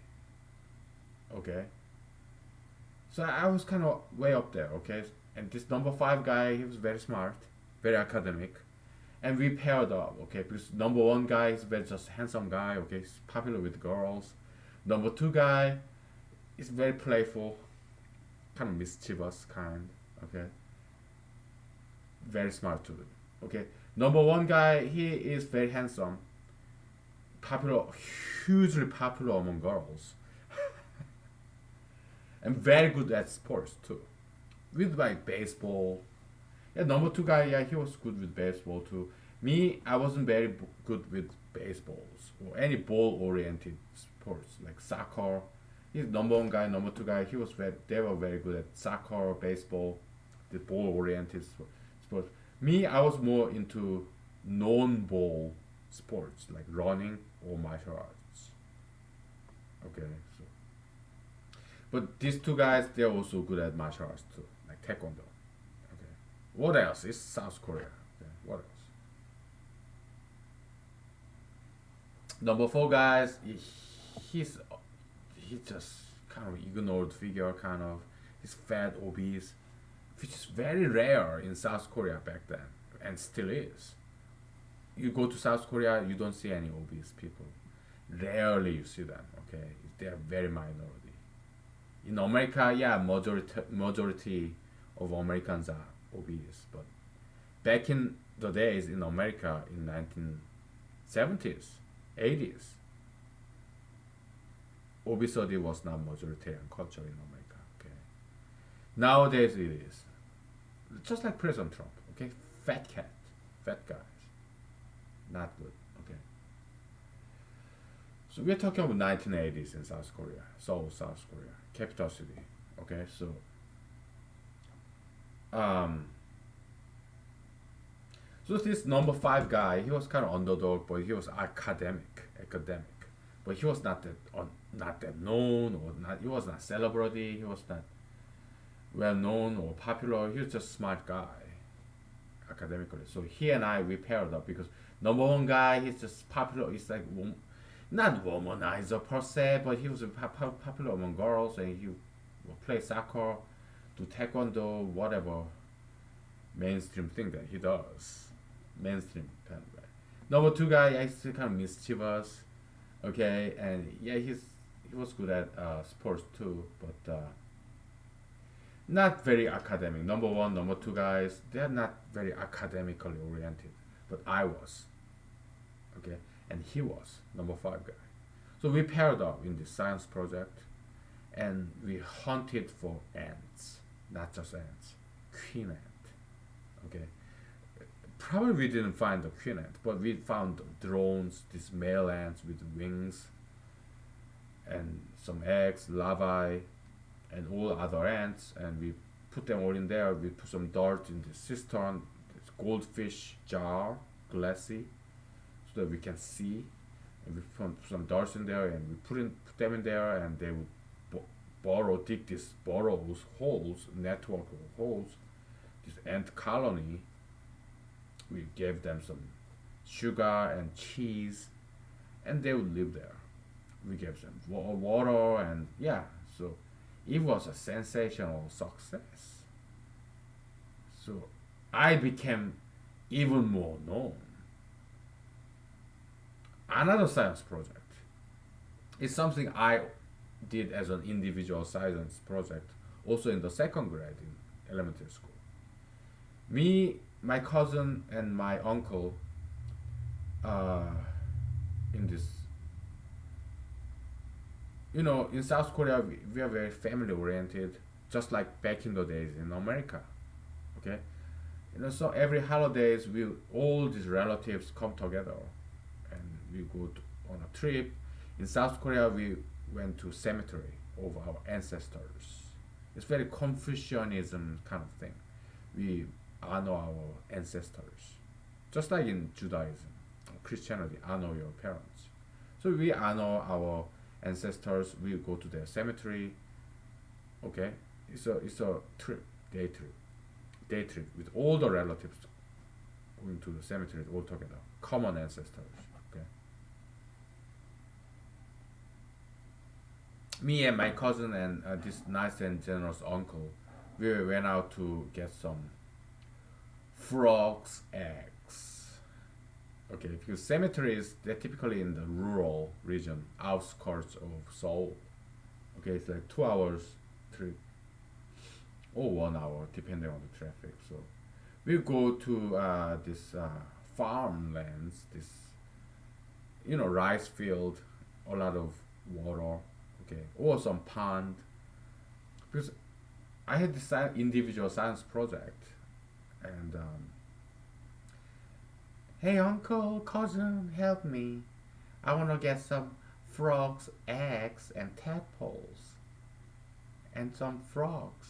I wanna have, I wanna capture them in this plastic bag and put them into this glassy jar for goldfish. I put some water in there and this air pump so that it gets replenished with fresh oxygen. Air pump, air bubble pump. Okay. Yeah, I wanna bring that to class and impress my classmates and become a star again, once again. And they helped me. Okay, and we got this frog eggs in the spring.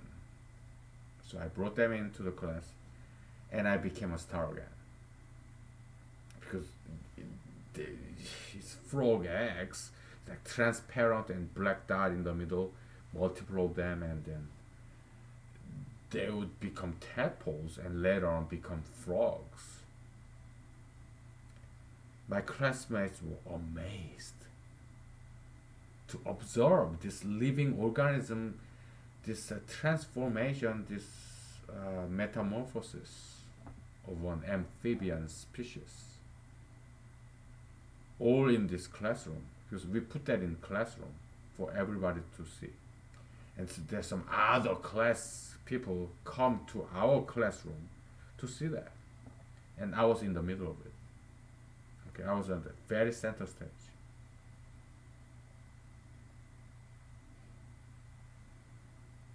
Okay, so that was my second grade. Okay, so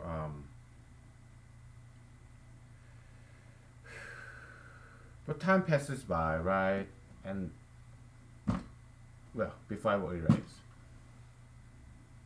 I will tell you more about my third grade, fourth grade, and all. Okay, fifth grade, sixth grade, and then middle school, 7, 8, 9, and high school, 10, 11, 12. I will tell you all about it. Okay, so because it's very interesting story. I'm sure you have an interesting story of your own. Okay? And then share it with us. Okay, just like I do. Okay, because it can make money. It can become a movie and industry, whatever, novel. Okay, so this number two guy, okay, number one guy, and me, number four, number five, we all went our way after third grade and on, because from third grade, fourth grade, fifth grade, we all scattered. Like every grade is brand new class of 50 students every year. Okay, so we all went our way, and then probably during the sixth grade, this number two guy he got into trouble. Okay, because he's mischievous, very playful, and he has some dark side in him. Okay, so he was kind of more interested, a little bit interested in criminalism, like stealing, and also beating of other guys. Okay, so because this guy is he's not tall, he's not short, he's kind of about my height. How I'm like 5'10", okay, 178 centimeters, 5'10", okay. I'm not 6 feet. I'm 2 inches short. Okay. This number two guy is about my height, about my build. He's not obese. He's not muscular. About my build, average. Okay. But this guy know how to fight. Okay. He has this brother who also know how to fight. Okay, so it's more like street fight kind of. I don't think he ever taken taekwondo classes. I'm not sure.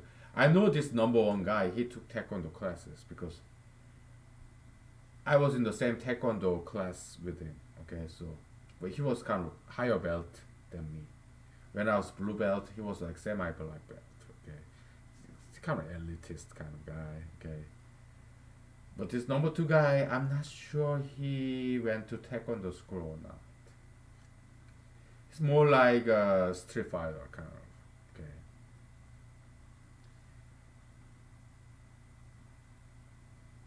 Uh, I remember he punched me once, and I cried.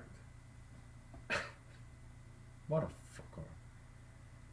Okay, so this motherfucker punched me once. Okay, so yeah, then in the sixth grade in elementary school, he got into some kind of trouble because I think he did tried some attempted some conspiracy to steal from this, let's say number six guy. Okay, I'm just doing a numerical order. Okay, number six guy. Okay, he was also one of my friends.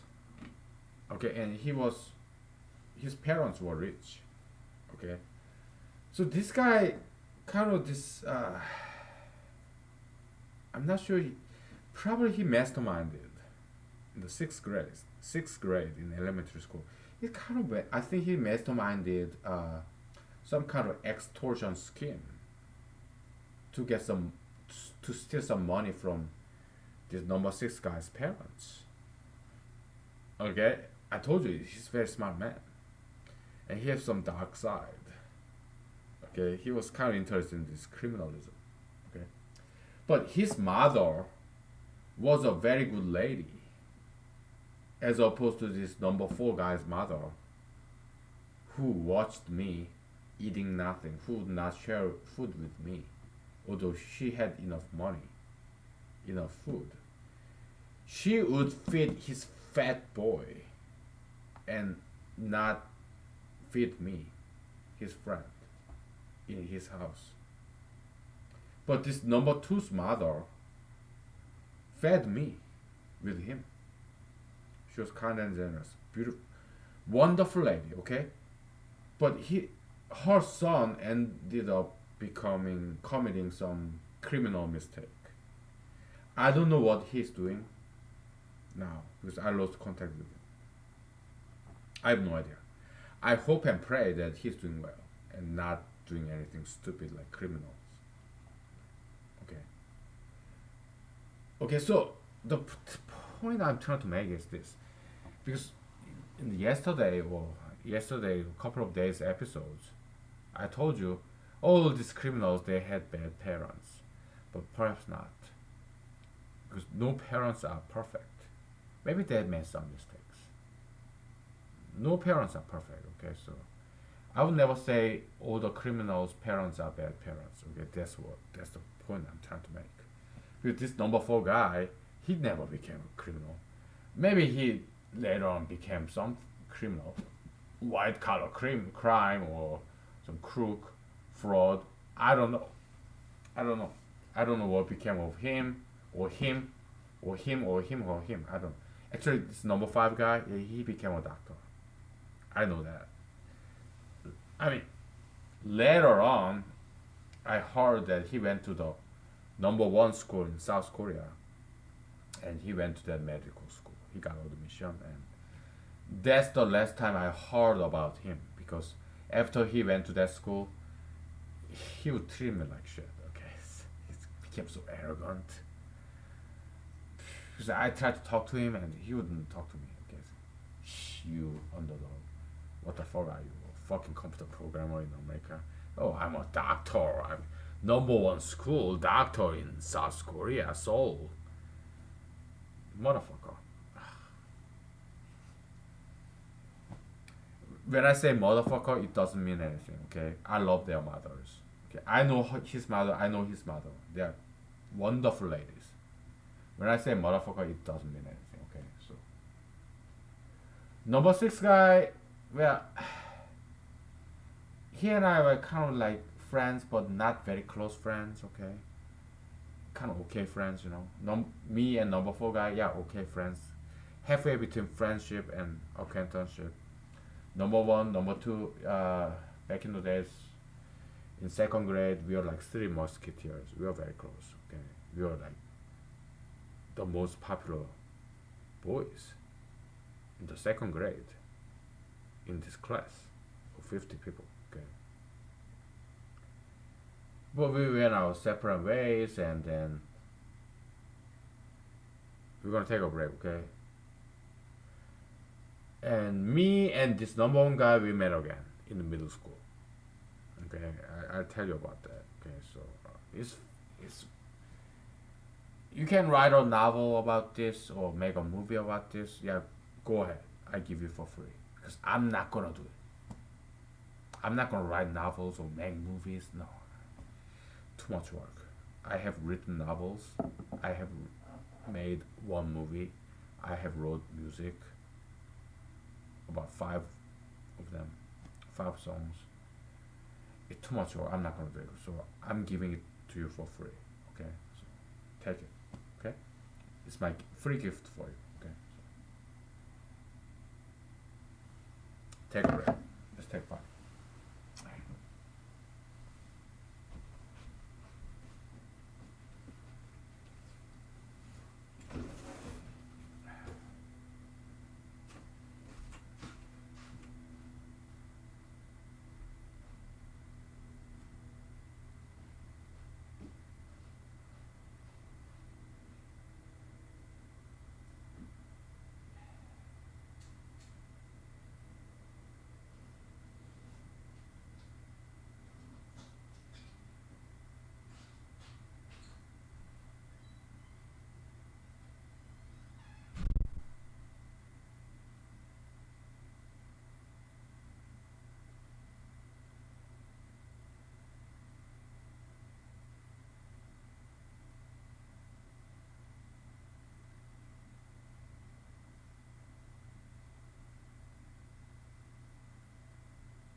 Okay, so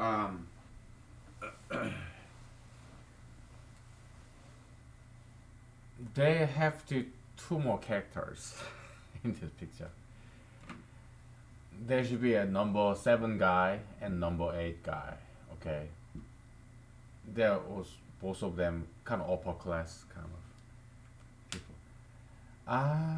Well, not really. Number 7, number 8.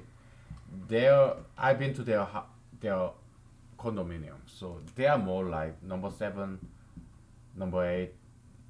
They have the same square footage as my parents' condominium. Okay, so all in Bampo. Okay, we all live in Bampo, which is number 1 through number 8, all in Bampo. Okay, so and then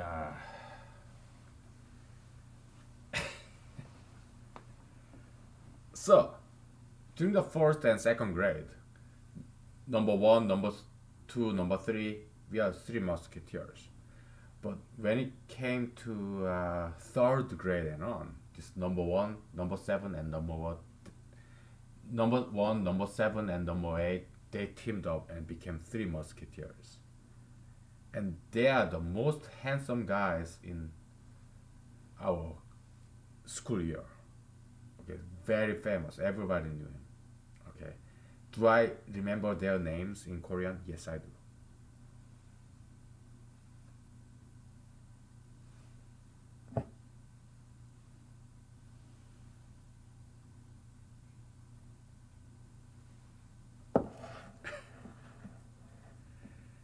Very handsome guys. Okay, so this number 1 guy is more like a pretty boy, but yeah, they're all heterosexual, but they're all popular among girls.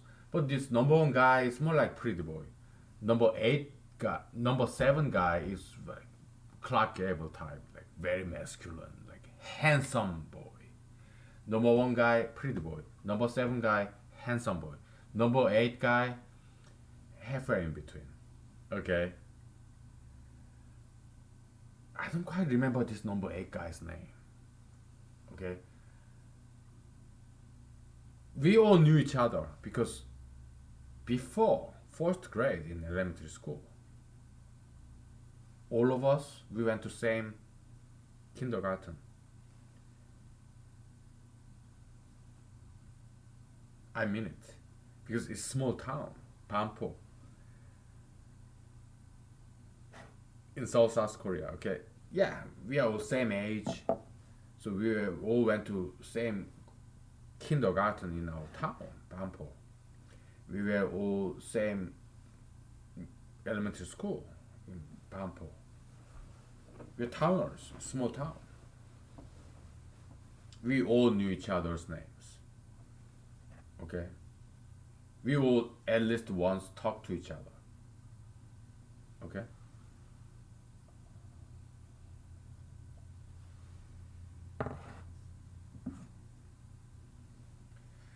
Probably we all went to each other's houses, well, at least once. Okay, kind of. Okay, at least I've been to their houses, every single one of this, because I was a celebrity. Okay, in first and second grade in elementary school. So yeah, I've been to their houses, their birthday parties, because I was celebrity up there, top, okay, top 5, or top 10, or top 100, whatever. I was up there, okay. So yeah, I've been invited to their birthday parties and been to their houses, met their parents, yeah, their siblings. I have, okay.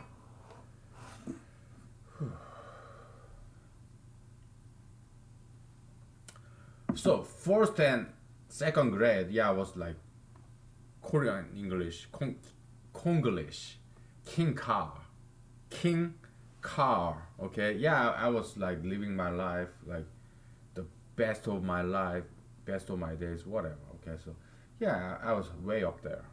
Okay, so I was good at science, I was good at running, martial arts, and I played my Lego. I showed my Lego this spaceship to other people and invite them to my birthday parties, and then my parents, wonderful cooks.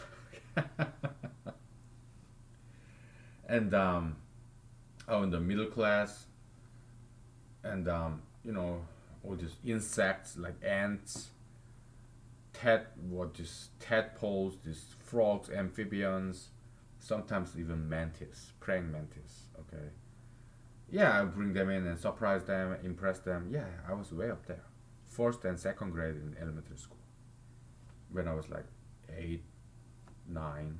Okay, and then we came to third grade, and I was like, oh, give me a break. All this celebrityship. So I stopped working. Okay,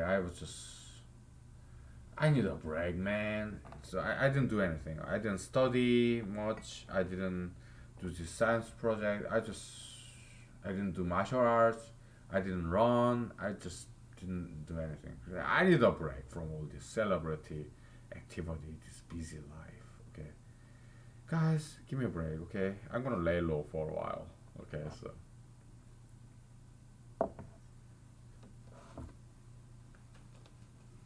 so I became nobody from third grade and on. Okay, until my sixth grade. From third grade to my sixth grade. Okay, so I was just common people. Okay, kind of faded into the background, kind of. So I became an underdog. Okay,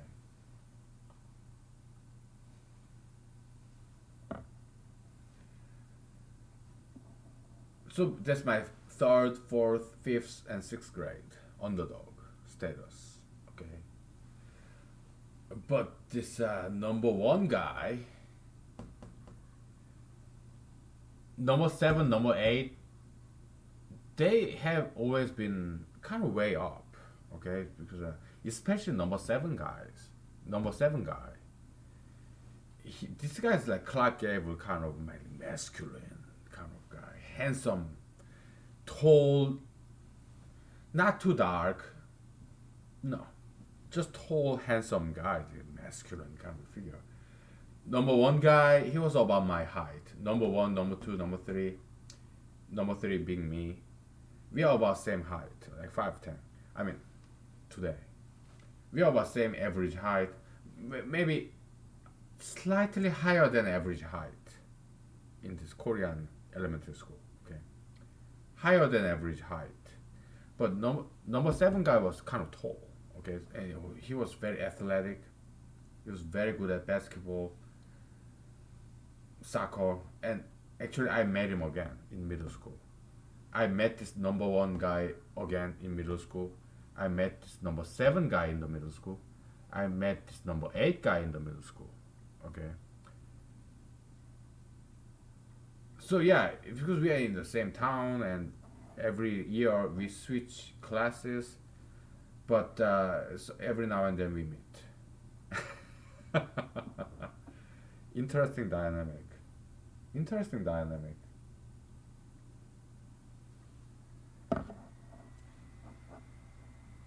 So number seven guys, it's like back in the what Old Testament, there was Jacob and Esau, right? Jacob was kind of domestic. He was more close to his mother. Esau, Jacob and Esau, they are brothers, right? Esau was more like outdoors, like hunting, fishing, hiking, outdoorsy guy, and he was more close to his father. Okay, it's an analogy. Okay, come on, man. I have my mother and father. He has his mother and father. Okay, and his father was a doctor. Okay, so I have to put this number seven guy in the upper middle class or upper class. Okay, you high class, middle class, low class. Okay, number seven guy, he was here. I mean, the square footage of his condominium was same as my parents, but his father was a doctor. My father, economist in Korean federal government research institution. So my dad, hey, back in 1970s, without any money, just with his pure intelligence and diligence, he got scholarship in American masters and PhD doctoral programs, two different programs. He got scholarship there as a Korean citizen. So you better be very, very smart and very, very diligent. And my dad was one of those few South Koreans. Okay, he went to best number one school university in South Korea, and also one of number one high schools in South Korea. Okay, that's my dad. Okay, he's elitist. Okay, so he's fairly well known in South Korea, but not too known because he have this relaxed shenanigan side. Okay, because he's not a workaholic. No, he want to enjoy. So he's not like number one, but he's kind of like upper middle kind of elite. Okay, so, but he was working hard, smart, but because he kind of academic, economist. He's kind of like middle class. But this number seven guy's father was a doctor, medical doctor, MD. Okay, so yeah, they were richer than us. Yeah, they had more money, although our condominiums have same square feet. And my mother was a very beautiful lady, and his mother was a very beautiful lady. His mother was a very beautiful lady, and his mother was a very beautiful lady too. I met them. Okay, yeah, they're beautiful lady. Okay. Yeah, number two, number five, number four, number six. I met their mothers too, and number six mother, yeah, she's very professional. She ran like clothing stores, and she's very beautiful. Okay. Number two, number four, number five, yeah, they're yeah, good-looking ladies. Okay, but not as much as other mothers. I'm sorry. I'm sorry, man. I come on, give me a break. Come on, because I remember their faces. I have very good memory. Why? Because I don't smoke marijuana. I have very good memories.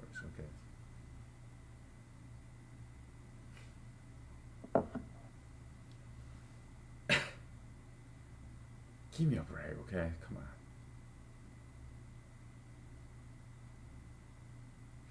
Let's say no, there's number nine. Okay, number nine. Okay,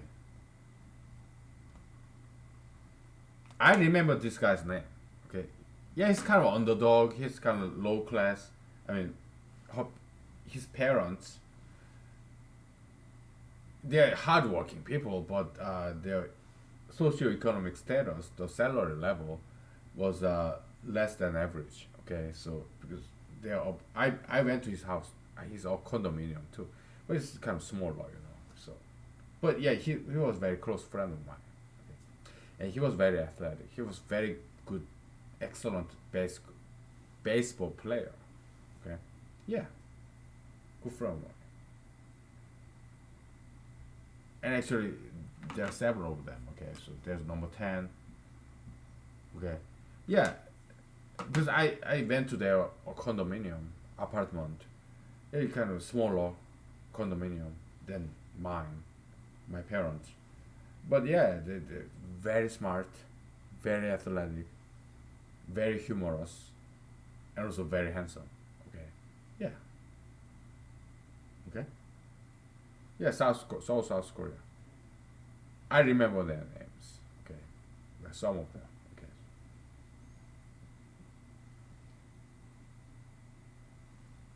Okay, so third grade and on, this number one, number seven, number eight, the most handsome guys, most handsome boys in this class of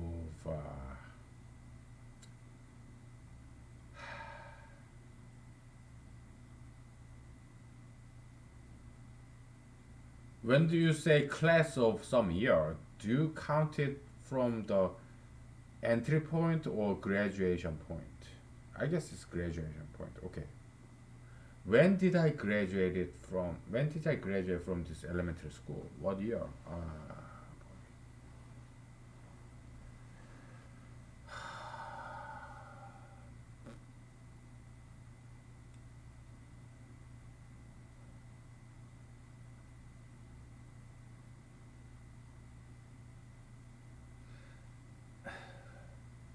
1990.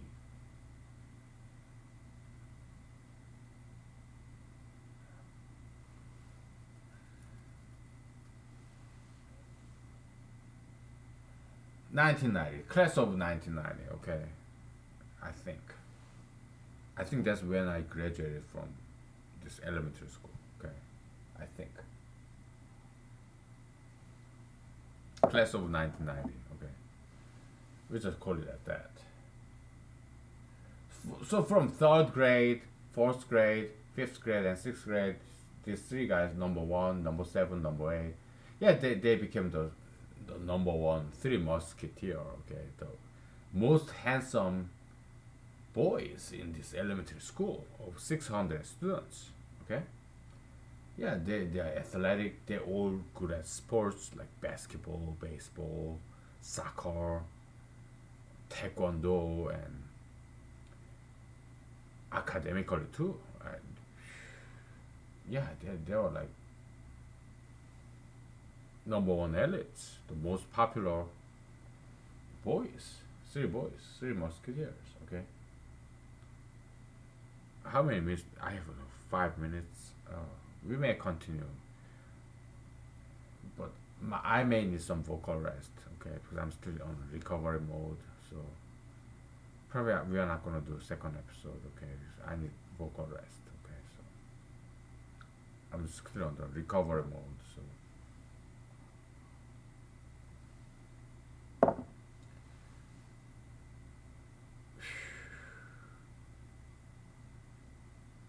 So from third, fourth, fifth, and sixth, yeah, these three guys teamed up together and hung out together. And me, I was on the door. I was just taking a break. Okay, so I just watched them rise. Okay, yeah, whatever. I want to take a break. So okay.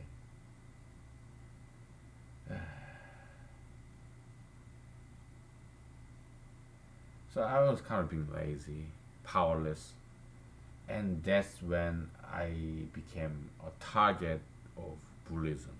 Okay, because I once was famous, right? Kind of celebrity. Now I'm nobody, kind of being lazy. So these stupid guys came and me with attitude. Oh yeah, you past glory, past master, huh? They'll make fun of me, and I was lazy. I didn't study. I didn't exercise. I didn't run. I didn't do martial arts. I was just laying there, kind of comatose, kind of drug addict. Oh, you once you're famous. You once you past master. You, huh? They'll pick on me, okay, motherfuckers. Okay, and it continued on to the middle school. Okay, seventh grade, middle school. It continued on, and then by then I had enough. You motherfucking fuckers! I'm gonna fucking kick your ass. Okay.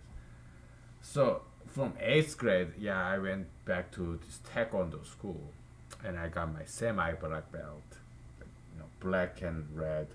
I got my semi fucking black belt, and I restarted studying. Okay, and I restarted running and martial arting, and I came back again to the top, very top. Okay, so that's my resurrection story. Okay, I was once lost, then I was found. I became lazy, and I got back to this track of diligence.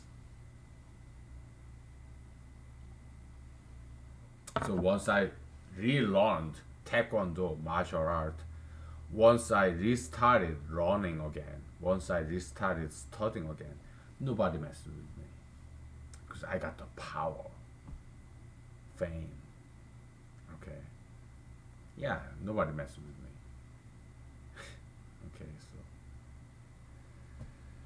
Okay, so that's my story, and we may revisit this childhood story, and I will tell you untold stories at some point. Okay, but for now, good night. Thank you.